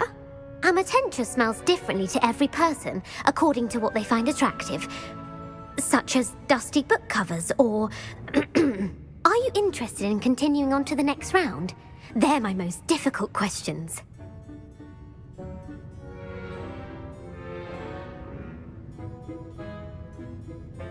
I don't have time for another quiz at the moment. That's fine. Come and find me if you'd like to try later. I put the book back on the pedestal for you. Revelio ought to make quick work of this.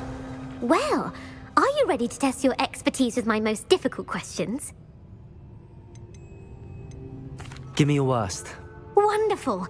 I do admire your thirst for knowledge. Emmerich the Evil was killed in a duel against whom?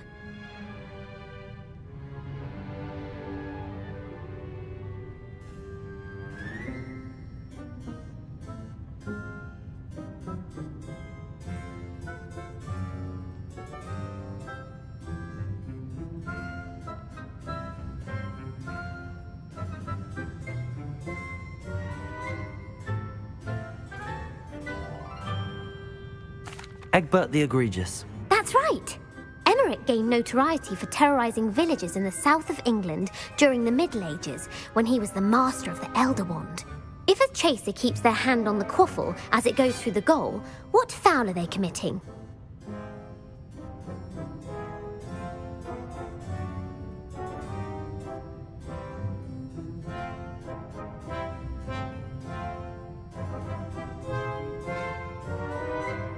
Blatching.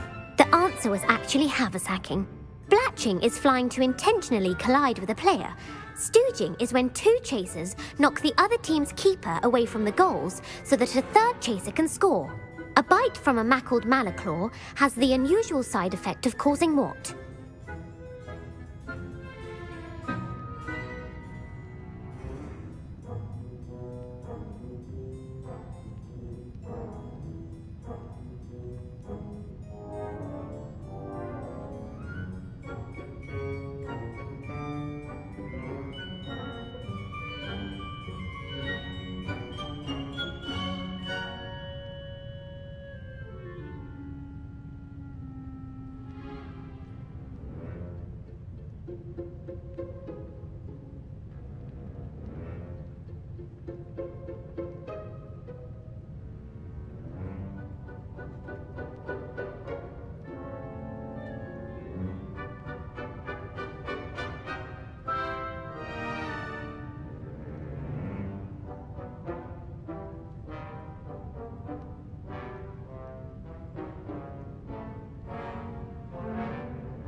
bad luck?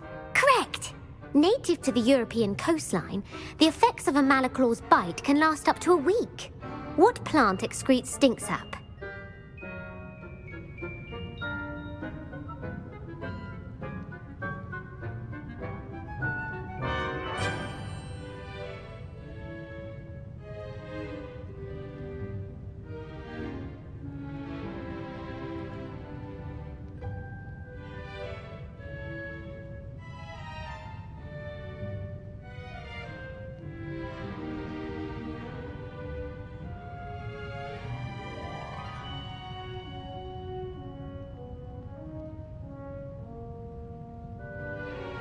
Mimbolus mimbletonia.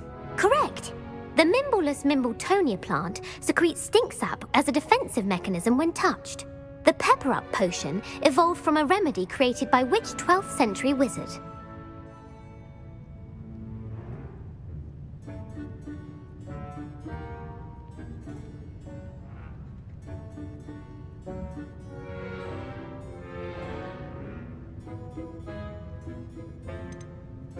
Linford of Stinchcombe.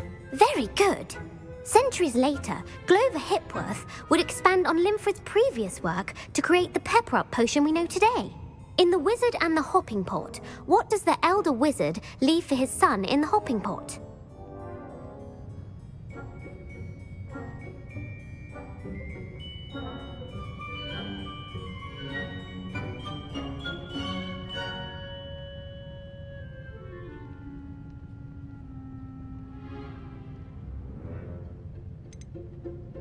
A smaller pot. Incorrect. The answer was a single slipper. The story was created by Beadle the Bard, but there are a few versions. I won't spoil what the slipper was for if you haven't read it recently. The Snallygaster is native to which region of the world?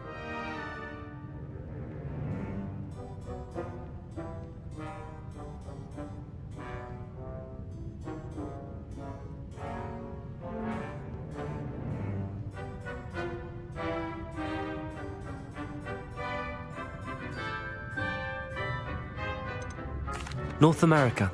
That's right. The part bird, part reptile is a distant relative of the Occamy and has serrated fangs and a bulletproof hide. Who is the Muggle knight featured in the Fountain of Fair Fortune?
Sir Luckless. Correct!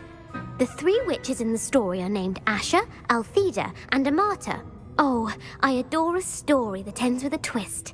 The world's largest kelpie is also known by what other name?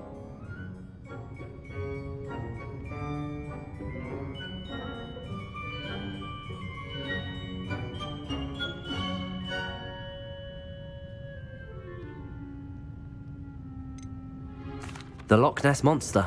Correct. The Office of Misinformation has worked diligently to discredit any Muggle evidence of the Kelpie's existence. Who was the first Minister for Magic?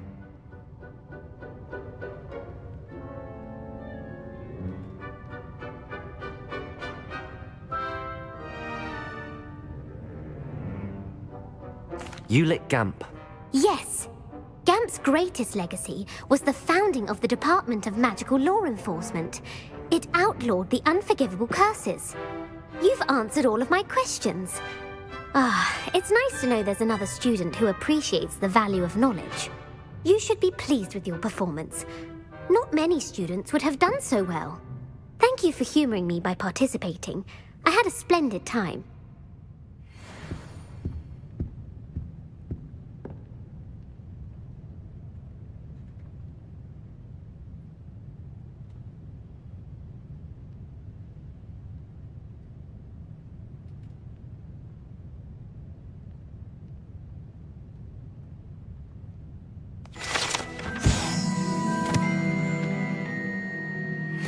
Professor Weasley's tasks are complete. I should attend Transfiguration.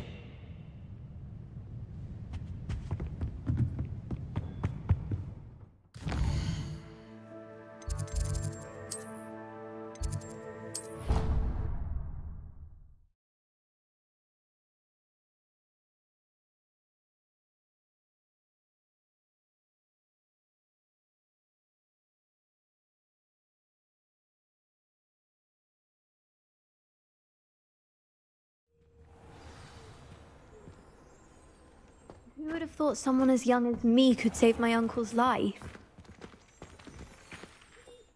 Hello, Adelaide. How are you and your uncle doing? Very well, thanks to you.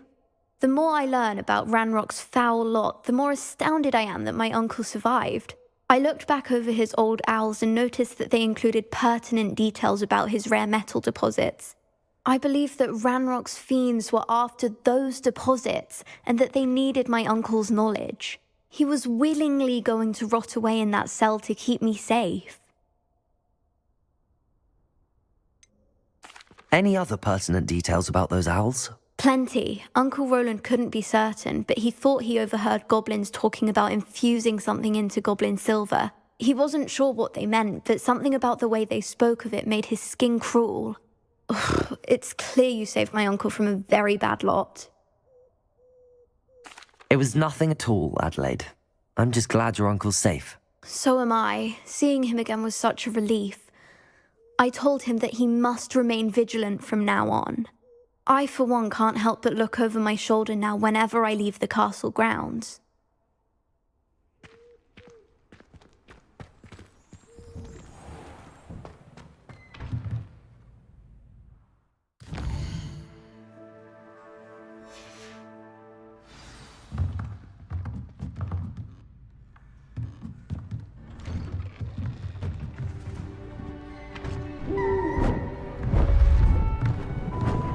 Beautiful.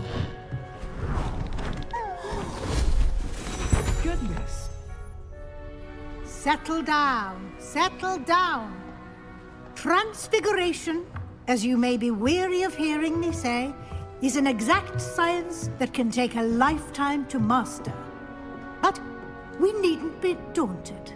Almost anything can be transformed if you can just perceive the potential within it.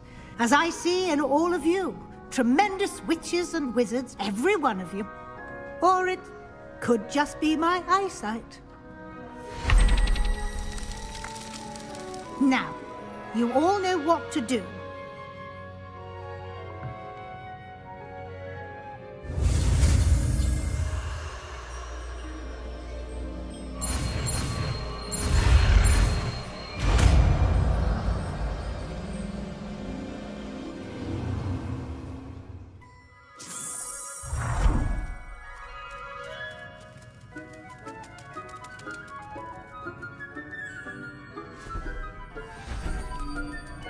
Beautifully done.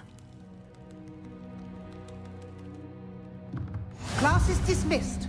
And remember, now is not the time to ease off your studying. OWL... You wanted to discuss my progress so far this term, Professor. I did. You seem to have had no trouble in getting up to speed. And frankly, excelling in your schoolwork this year. Thank you, Professor. The extra assignments have been helpful. As I suspected they would be. Now, it seems you've been making good use of the opportunities presented by your field guide. Of course, the guide isn't the only measure of success. I've heard that you were able to grow a venomous tentacula. Growing such a magical plant is an accomplishment of which you can be quite proud. Thank you, Professor. I will say I'm especially impressed with all you've accomplished in light of the rumors of your extracurricular activities? Was your visit to the kitchens and the Hogsmeade graveyard with Nick to bribe a ghost for information connected in any way to Professor Fig?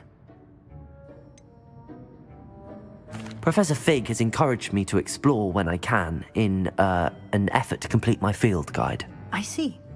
I admire your penchant for learning, but do remember that your classwork and field guide are designed to educate you thoroughly. It'll be the end of the year in no time, and you'll want to be well prepared for your OWLs. I'll provide a final assessment at that time to ensure that you're ready for your exams. Until then, well done. You are dismissed. If you wish to practice the spell you just learned, the training dummy is available.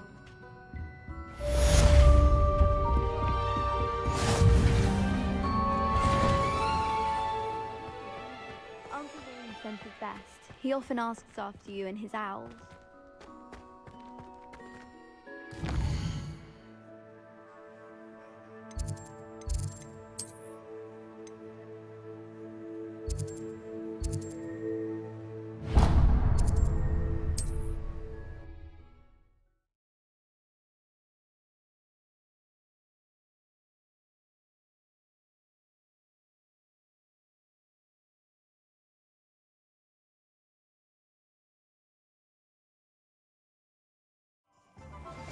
My plan with the helmet failed, but I have another idea.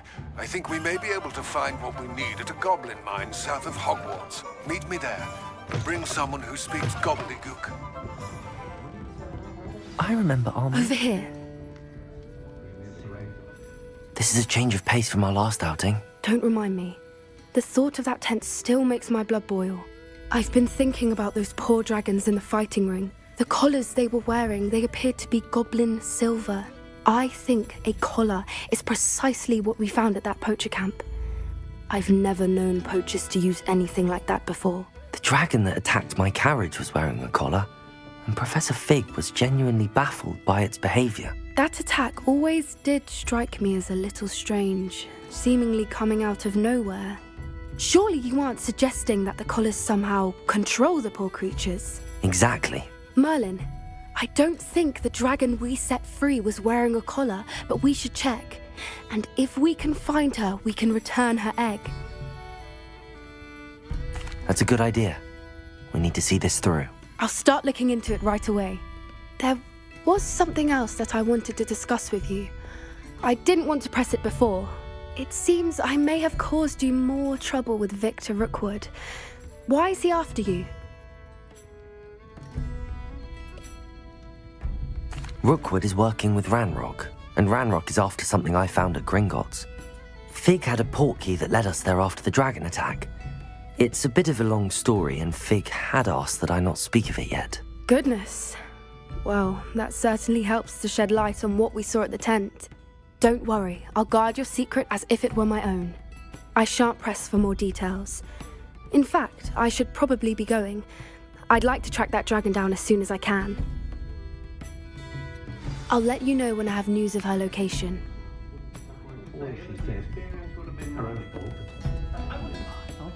None too pleased. Seems he's been burgled. I shall pretend I never heard the rumours of your involvement.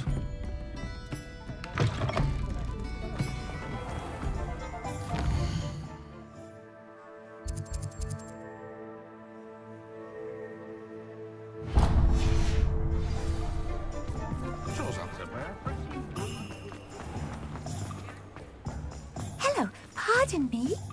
Hello there. Was there something you needed? Hello, I was wondering if you would be interested in having your own shop and a house elf to help you with it. Penny's the name. Penny's mistress is selling this shop, and Penny is most eager to start working with the new owner. It might surprise you to know that Penny can sell practically anything.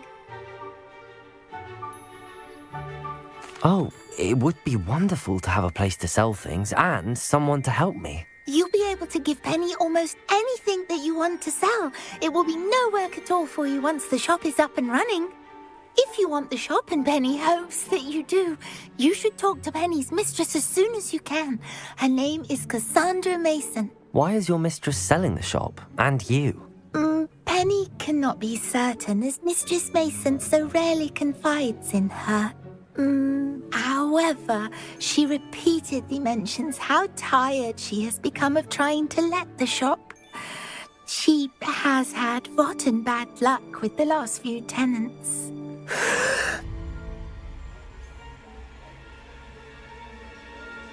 Are you all right? Are you holding your breath?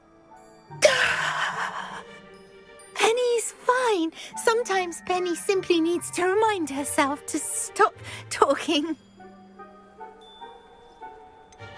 What kind of things would I be able to sell in the shop? All kinds. Anything from essence of Dittany to mooncalf fur.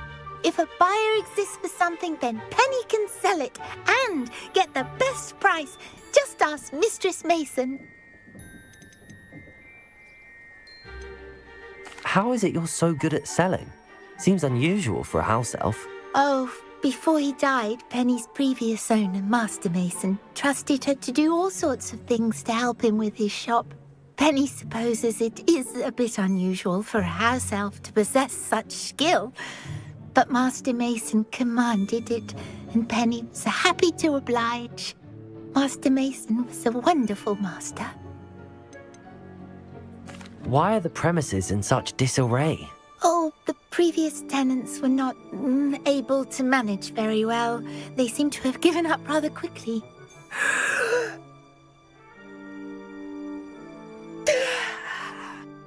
Penny is perfectly capable of helping clean and repair, so the shop will be ready for business in no time. All right. I shall go and find Madam Mason. Oh, this is splendid news indeed. You won't be sorry. You can find Mistress Mason at her home on the north edge of the village. Penny does hope she gets to work with you.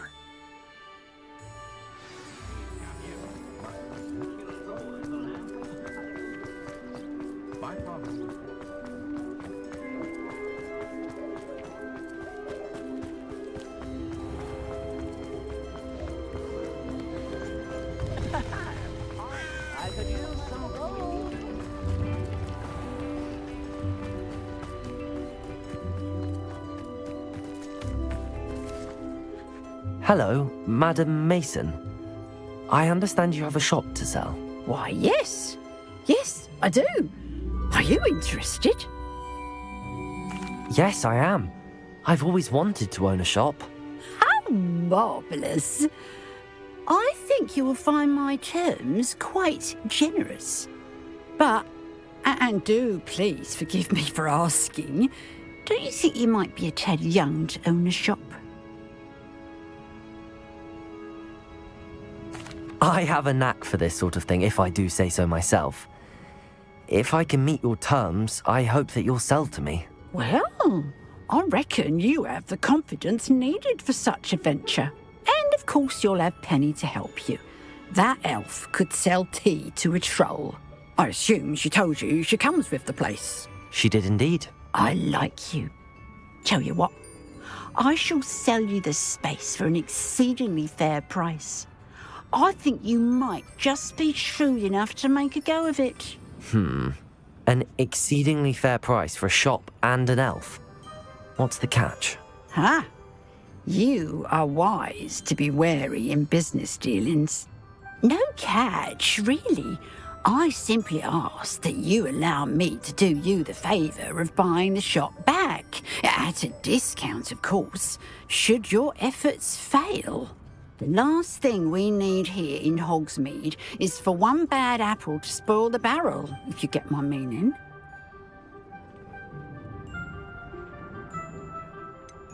Ha! Your faith in me is overwhelming. You're sorely mistaken if you think I'm going to fail. There's that confidence again. And, of course, I wish you every success. Do we have a deal?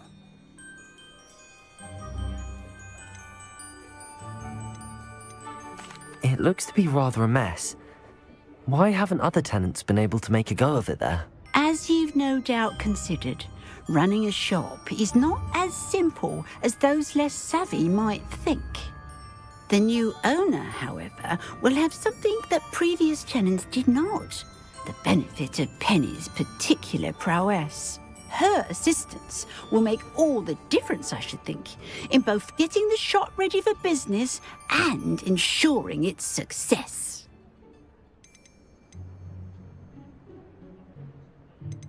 It does sound intriguing, but I need to consider my finances first. I'll come and find you if I'm interested. Very well, but I won't be able to keep the shop available for too long. If you do want the shop, I'd advise you to return to me as soon as possible. Hello again.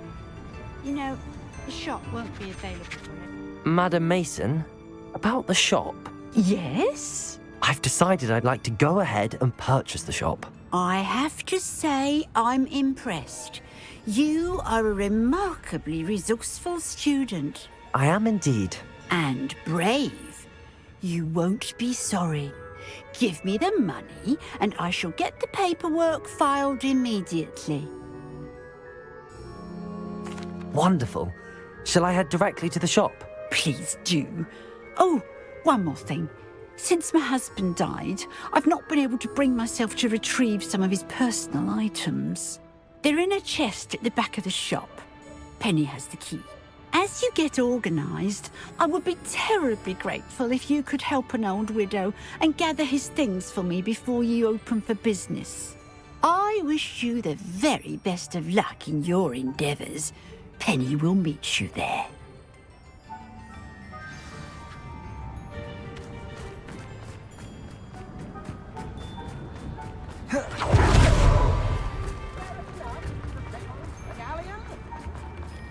All I know is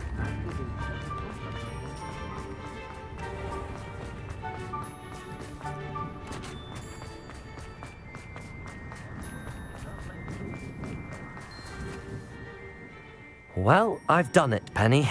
The shop is mine. Oh, Penny is so pleased. Penny was hoping you would be the one to purchase it. I'm glad you're here to help me. Goodness, what a kind thing to say.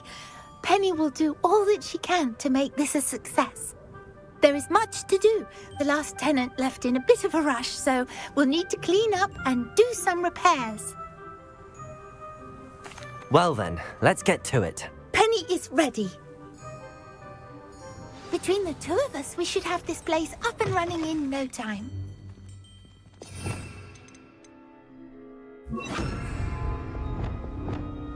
Reparo. Oh, Penny can already see the potential. This will really be the most successful shop in Hogsmeade. Mistress Mason wanted Penny to be sure and give you this key. It opens a chest in the back room of this shop. Oh yes, she mentioned it to me. It contains some of her late husband's belongings. Penny wonders if you should open the chest. Are you holding your breath again? Penny must get back to work now.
Revelio.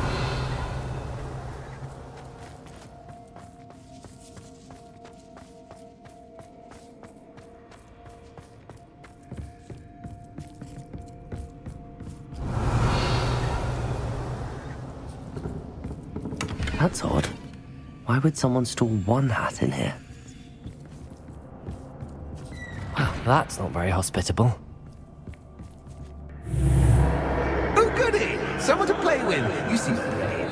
Lumos. What fun this will be! For me, at least. That's new. Onwards, I suppose. What in the... Who's there?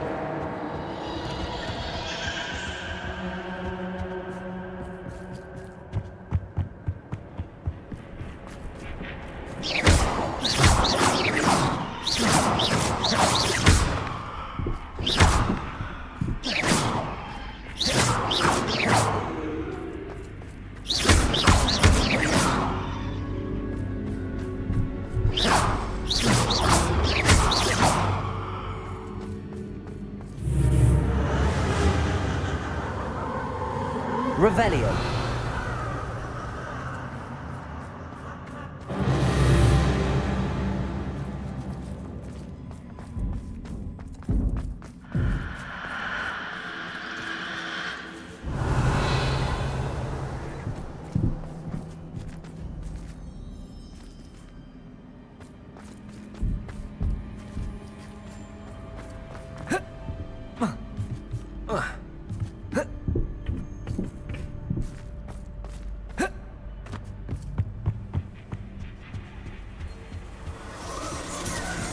That's lovely.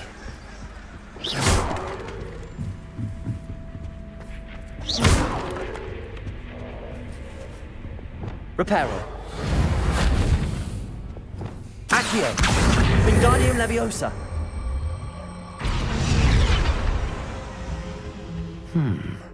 Seems as if I should hang something there.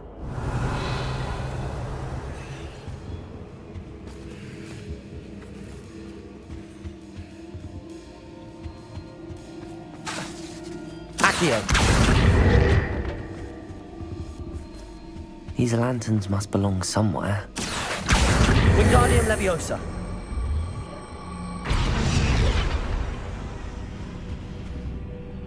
Revelio.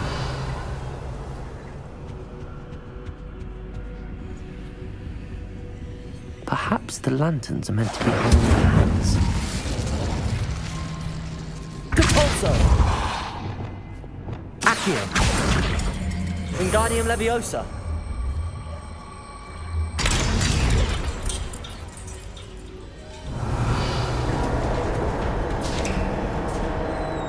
How enlightening! You might survive a bit than the other. Lumos.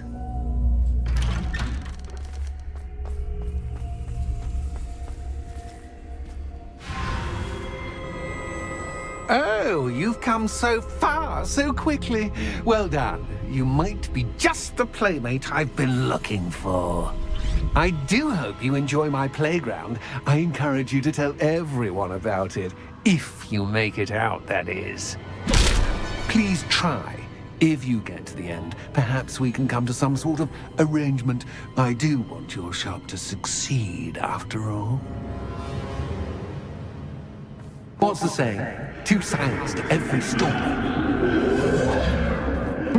Unfortunately for you, both sides hear it to my story. Protego! And you'll have to complete both to get to the end. I simply adore this blooming place, don't you? You know, foliage, like most Revelio. things, won't survive for long in the darkness.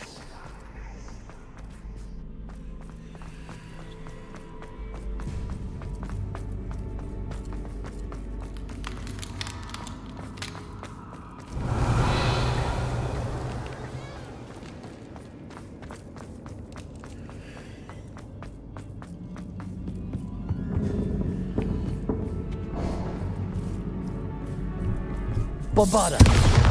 Lumos. Accio. Wingardium Leviosa.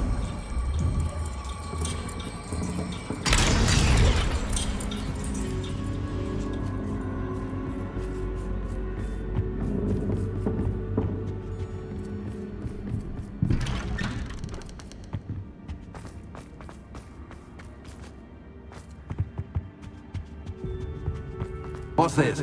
A game within a game? Ooh, knight to h3. Nighty-night! Step.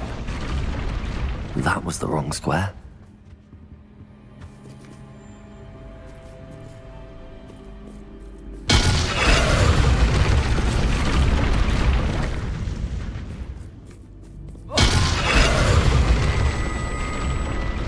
I wonder if the chess pieces on the board indicate where I can't go. Revelio.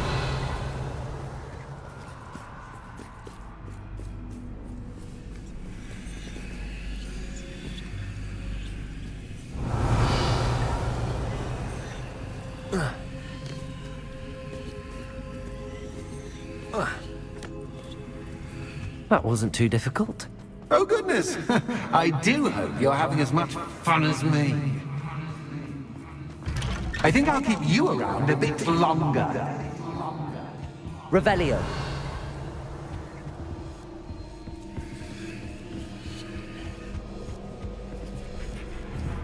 Accio. Wingardium Leviosa.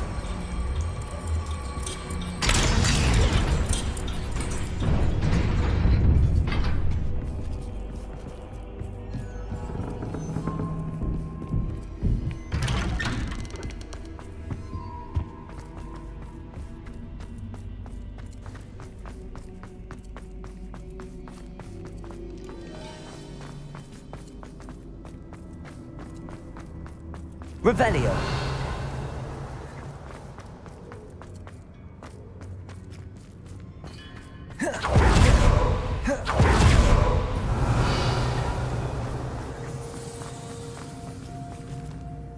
Accio.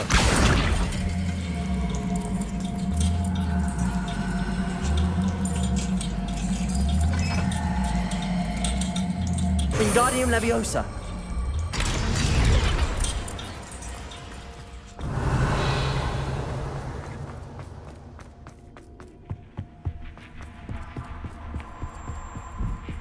Accio.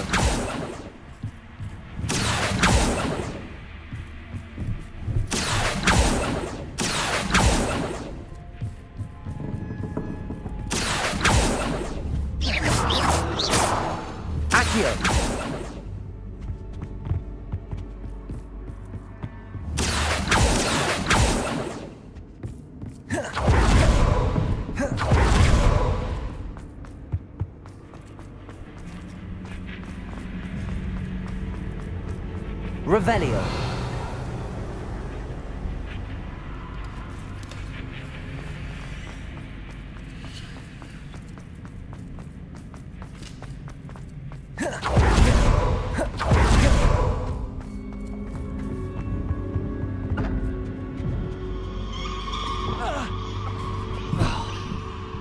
Lumos. Bombarda.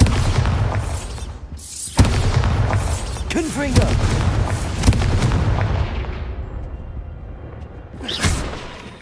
Lumos. Oh, I'm afraid of the dark. Does it worry you that I can see you, but you can't see me? It should. Accio.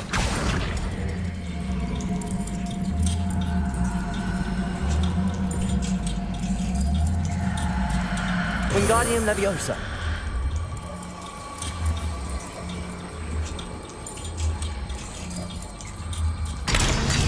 Revelio. Accio. Wingardium Leviosa.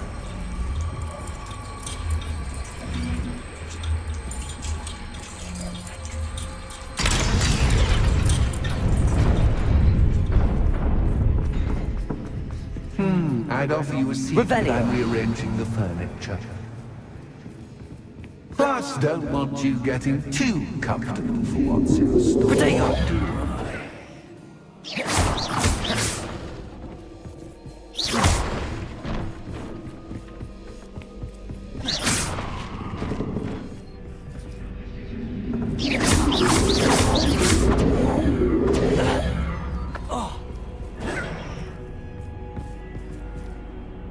Accio.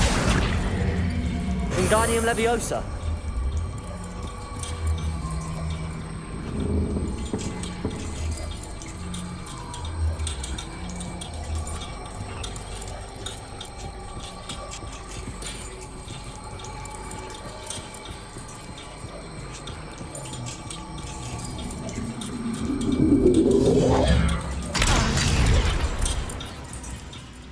Revelio. Accio. Wingardium Leviosa.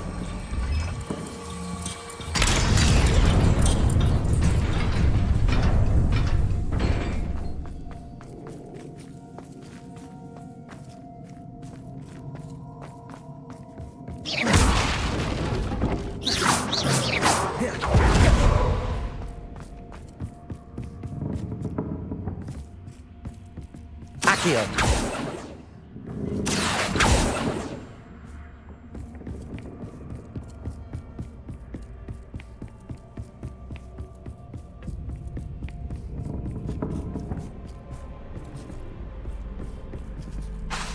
Accio.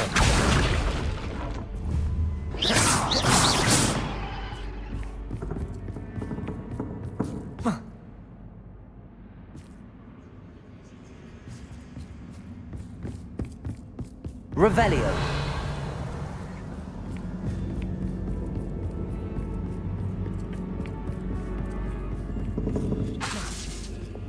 Accio.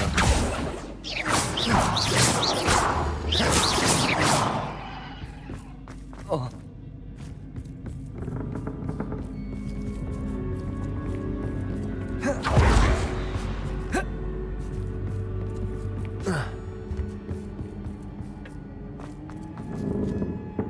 Accio. Wingardium Leviosa.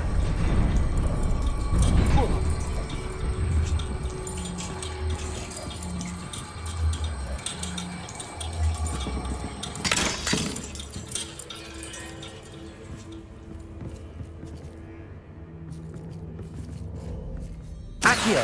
Wingardium Leviosa.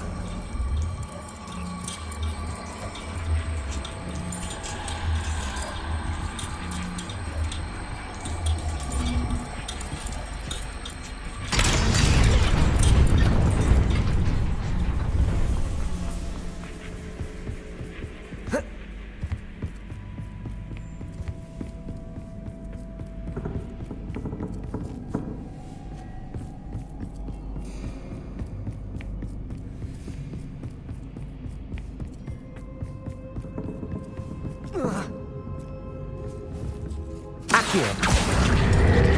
Wingardium Leviosa.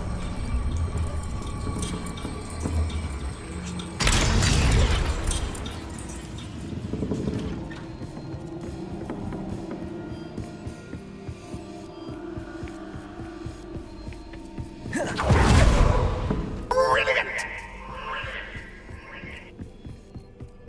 Ah, a worthy playmate. Well done. Revelio.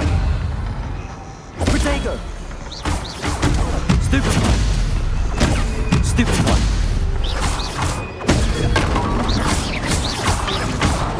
Stupefy.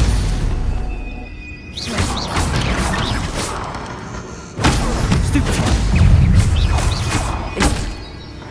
Incendio. Stupefy. Incendio. Protego. Stupefy. Stupefy. Defender.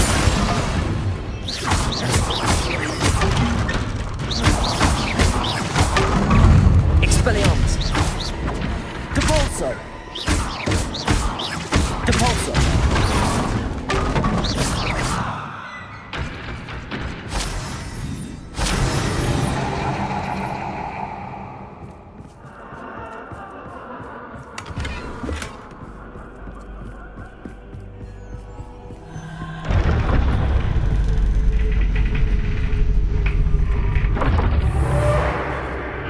Lumos.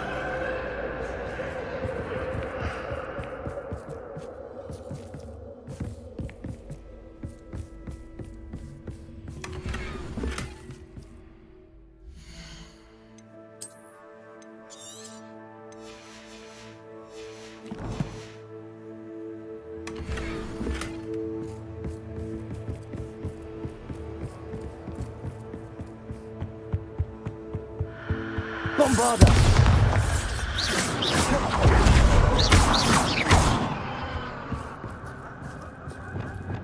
Accio! Wingardium Leviosa!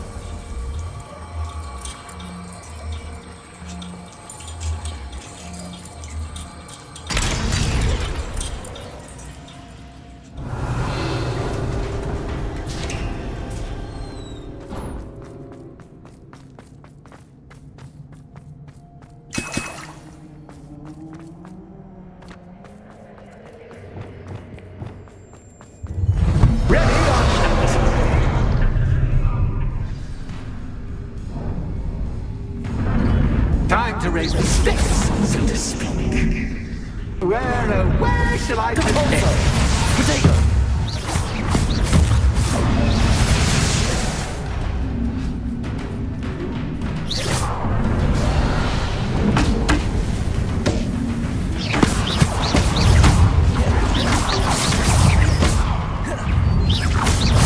Incendio!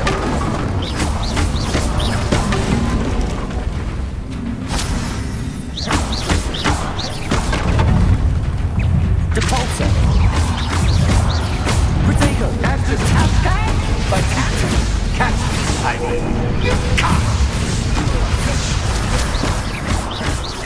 Depulso!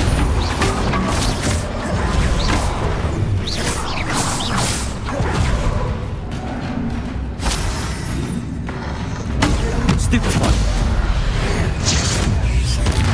Protego! Depulso! Now that should get your attention.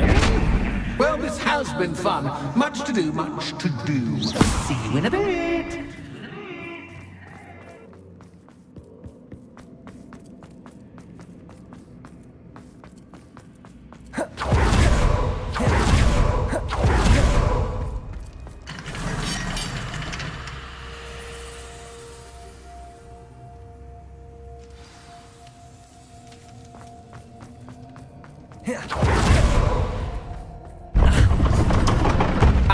You've chosen the scholarly route.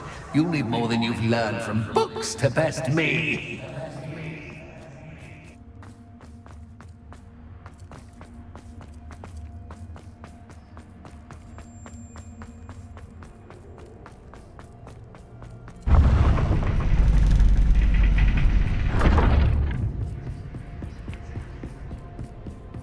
It's always good to have a different perspective on things. Revelio.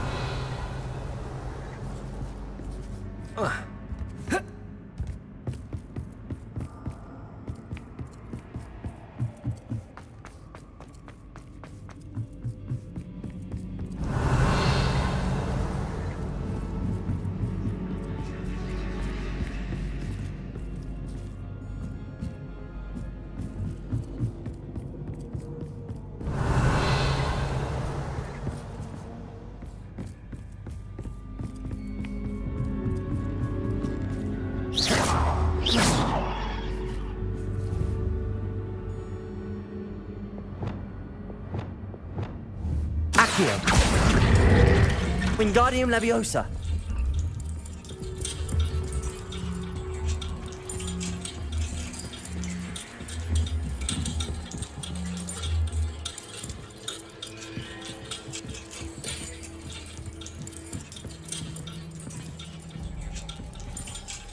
So much fun to be had. My head is spinning.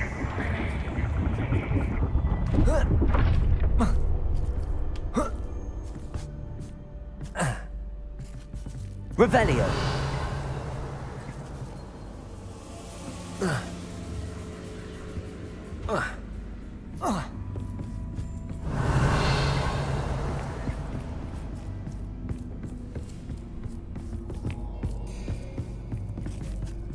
Accio.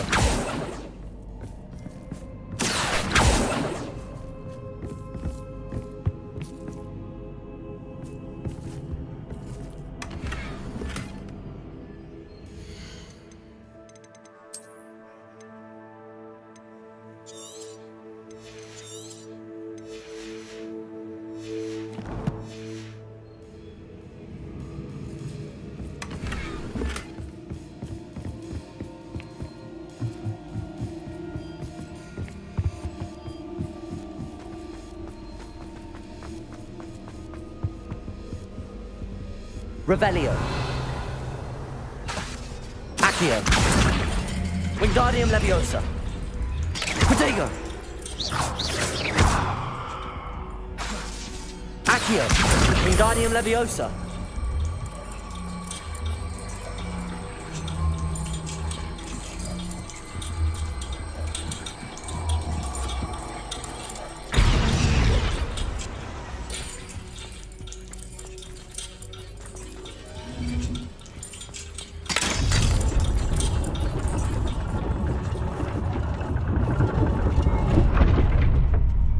Revelio.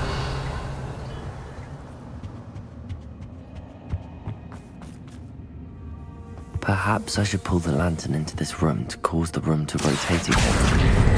Wingardium Leviosa.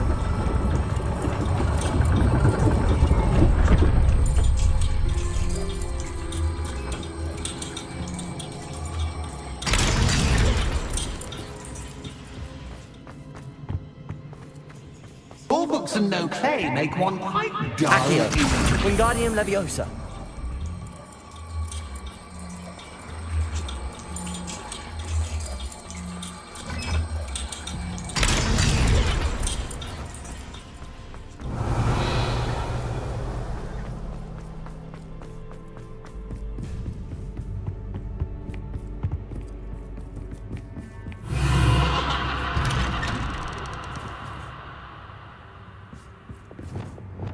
Lumos.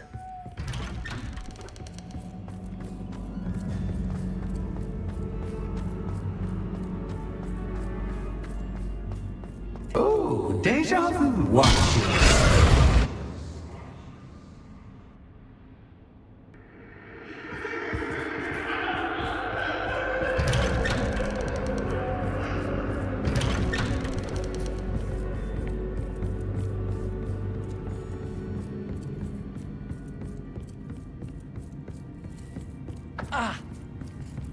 Lumos.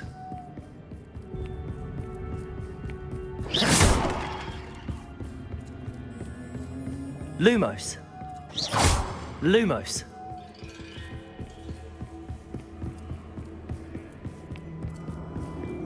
Running in Revelio. circles, are we? Perhaps you should Lumos. retrace your steps.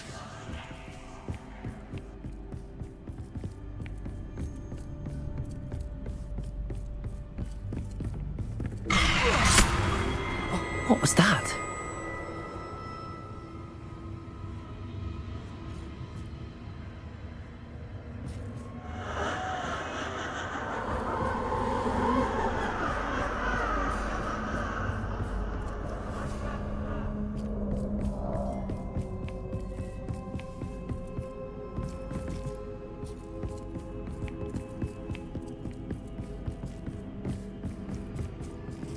Revelio.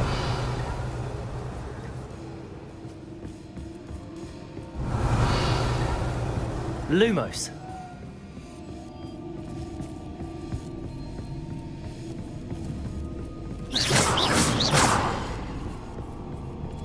Revelio.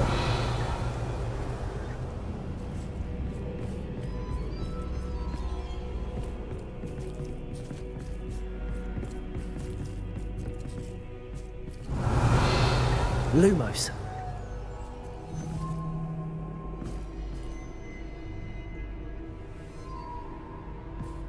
Revelio.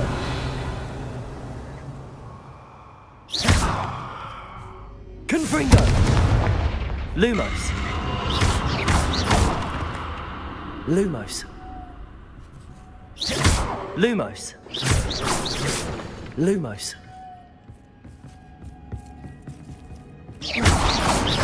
Lumos.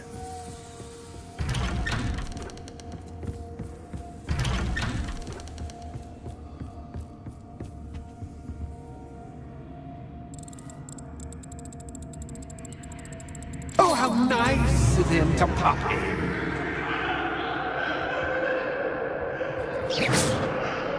Lumos.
Stupefy. Stupefy.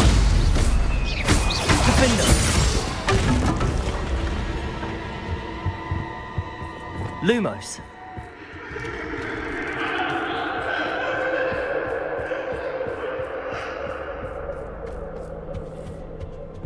Home, sweet home. Accio. Wingardium Leviosa.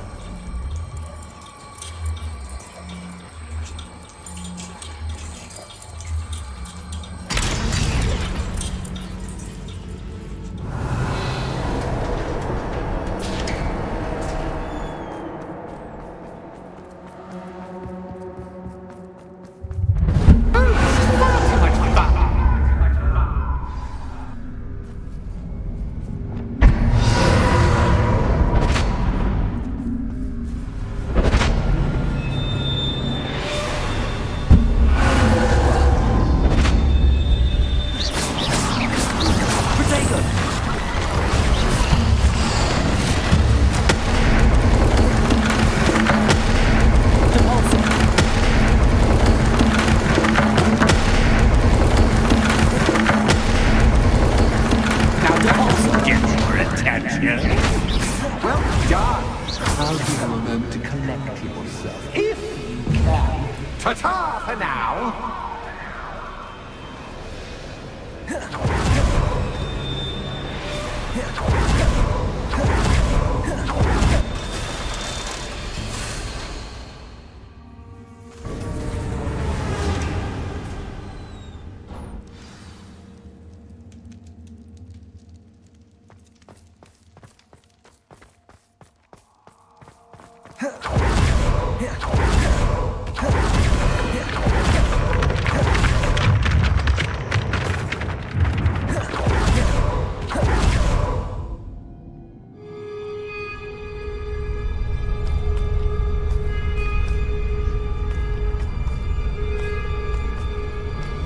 Aha! Finally! You, my inordinately clever friend, appear to have traversed this seemingly never-ending dungeon relatively unscathed. And now I suppose you'll want to go. Everyone leaves me, usually in a straitjacket, never to return. I'm starting to take it personally. I'm tired of having no one to play with. Ooh, tell you what, I'll make you a deal. If you can match wits with me now, and agree to give me unfettered access to the shop for, say, 1 day a month to have a little fun, I'll sign a contract. Pursuant to which, let me see, I will blah, blah, blah, blah, blah, blah. Oh, yes, leave you and your customers alone at all other times, etc., etc. You get your shop, I get my chaos. Sound acceptable? Excellent! Let the games begin!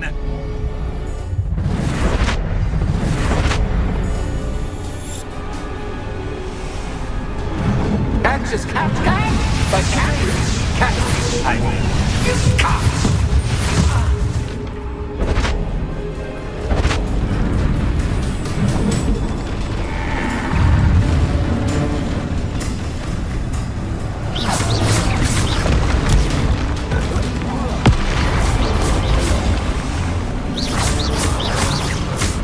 Expelliarmus. Confringo. Bombarda. Protego. Descendo.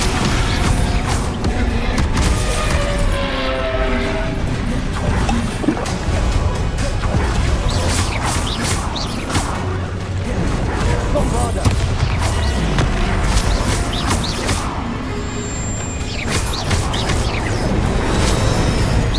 Protego.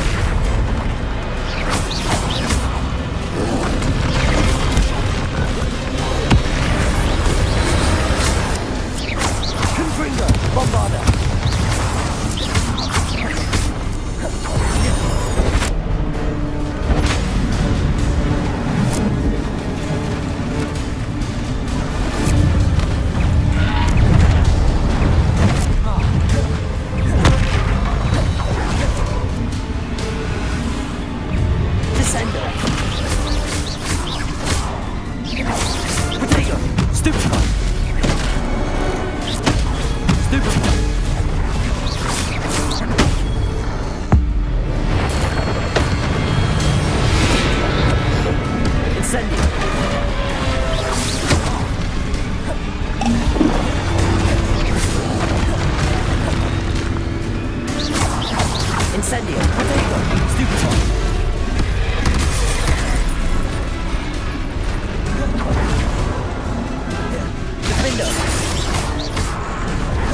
Incendio!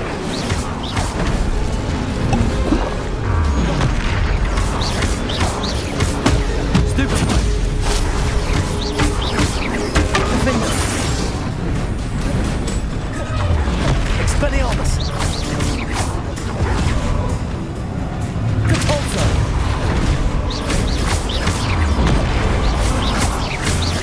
Defender! Expelliarmus! Confringo! Bombarda!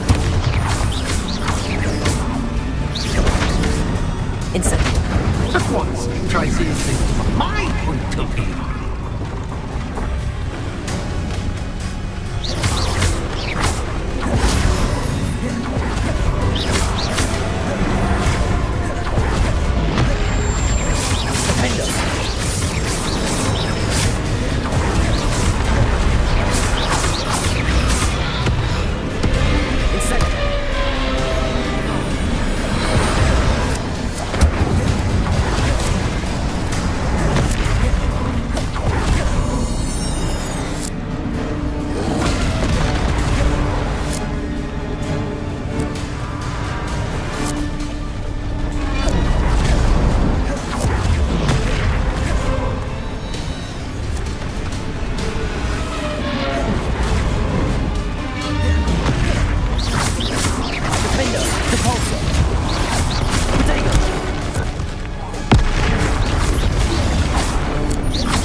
Expelliarmus! Confringo! Bombarda!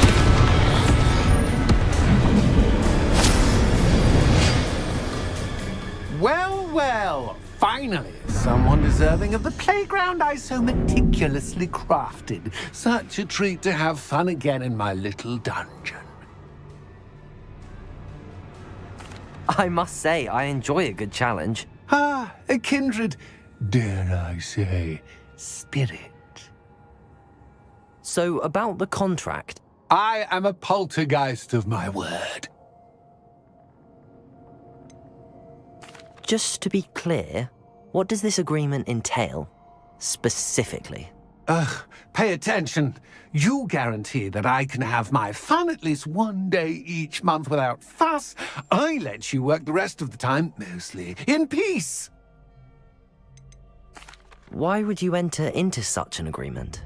Much as I love banging about the place, it's no comparison to seeing customers' faces when I bonk them on the heads with a chocolate frog.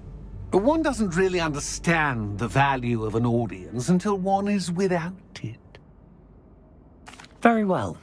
I shall agree to your contract with one small addendum. Hooray! No more of this unsatisfying banging about all day in a pitiful void.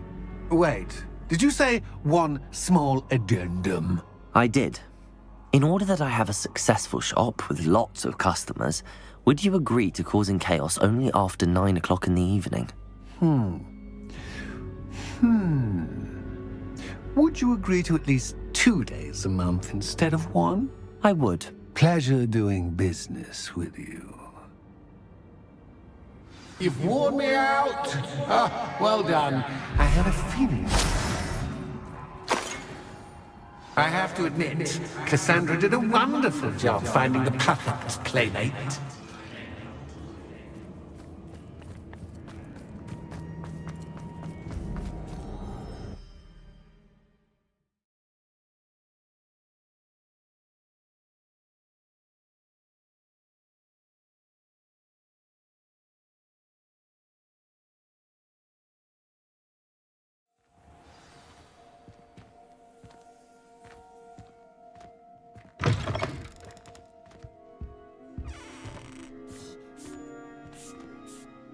Hello, Penny. Penny is so glad you're back. You knew exactly where I was going when I entered that chest. Penny was beginning to think yet another shopkeeper was going to end up in St. Mungo's. Another shopkeeper? St. Mungo's? I think you should explain, Penny. Penny, please stop holding your breath. Tell me what's going on. Oh, please forgive Penny. Penny is forbidden from telling you anything. But how can you be forbidden from telling me what's going on? I purchased this shop. Penny is confused. Penny thought that if you came back, you would own the shop.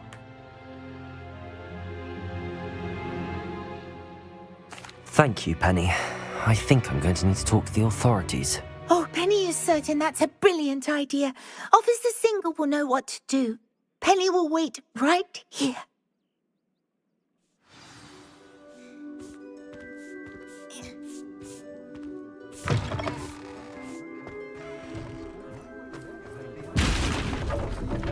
Lumos.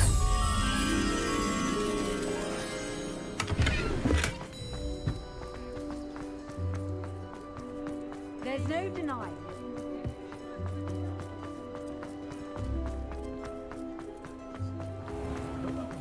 Revelio.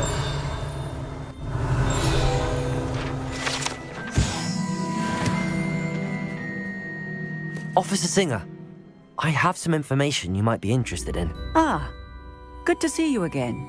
What can I do for you? Cassandra Mason sold me her shop and then tried to drive me mad in a haunted dungeon. Cassandra Mason sold you her shop? I am perfectly capable of owning a shop. But more importantly, did you not hear the bit about the dungeon? No, I heard that bit too. And, according to the house elf that came with the shop, she has done this sort of thing before. Repeatedly. I wondered what was going on. She seems to have had a great deal of trouble keeping a tenant in that shop. In any event, these are serious accusations indeed.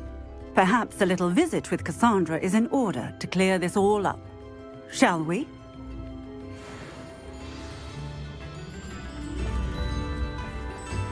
They say that.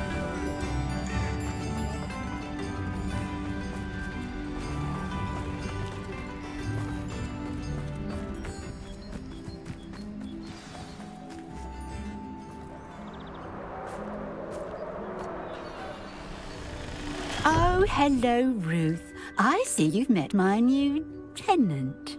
Cassandra, it's my understanding that you sold your shop and your elf to this student. Now, they've been telling me some very interesting stories about your business practices. Perhaps you should come with me.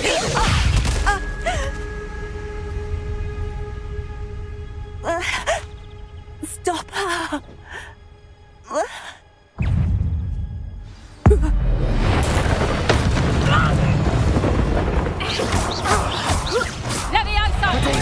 Stupefy! Bombarder! I should have known better than to do business with a wily student.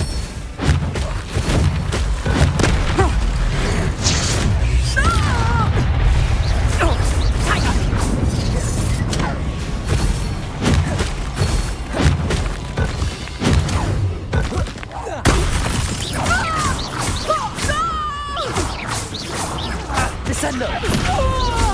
Such a sad excuse to fight. True. Bombarder!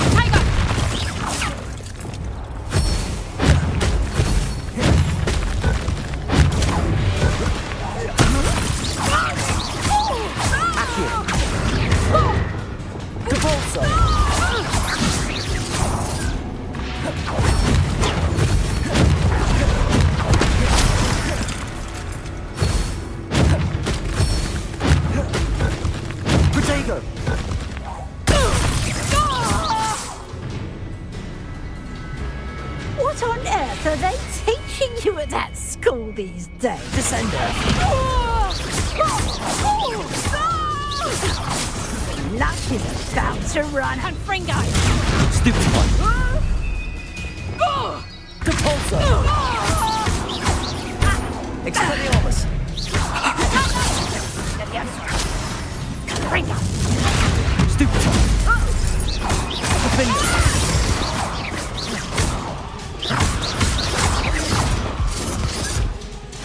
Potato! Stupid one! Incendio!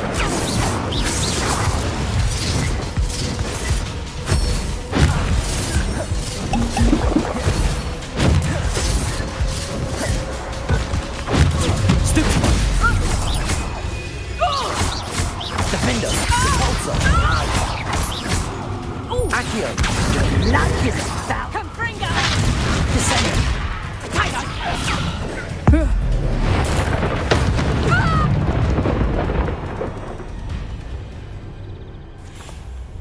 Ah, I'm disappointed in you, Cassandra. Incarcerate! You don't know what you're doing! Don't I? I always wondered why you couldn't seem to keep a tenant in that shop of yours. I must admit, the notion of a haunted dungeon never crossed my mind. Thanks for this. You can head back to the shop. Second that house elf of yours, she's probably terrified. Spoony little traitor herself! I should have known it was... Silencio.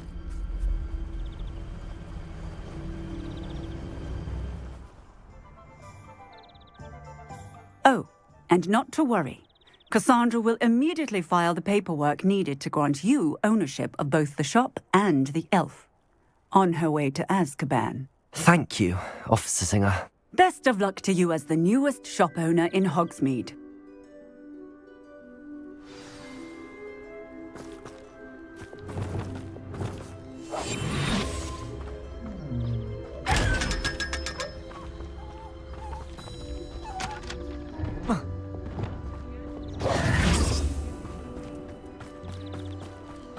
Revelio.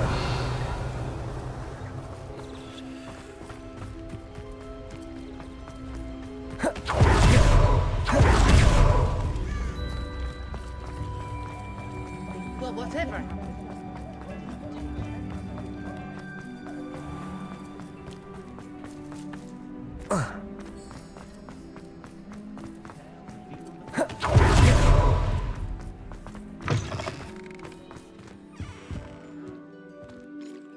Penny, I have what I hope will be good news. Officer Singer confirmed that ownership of the shop has now transferred to me. Oh, well, that is good news. Penny is so relieved. Penny had the most difficult time keeping the truth from you. Penny promises to work as hard as she can for such a kind new owner. I look forward to working with you. All that's left is for you to choose a sign for your new shop, and Penny will take care of the rest.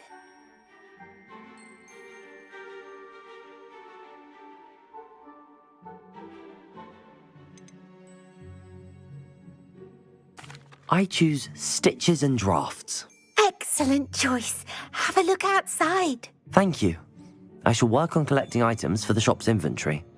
Oh, and Penny, we'll be closing the shop by 9 o'clock every night.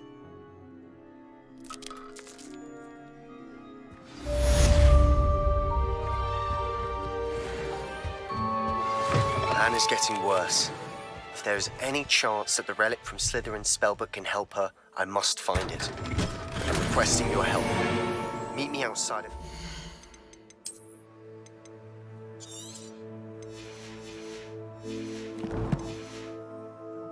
near the catacomb.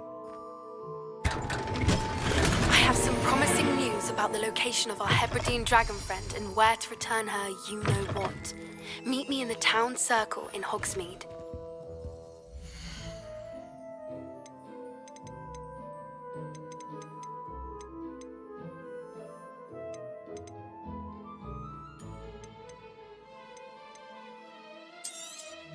Oh, Penny will fetch a good price for what you'd like to sell.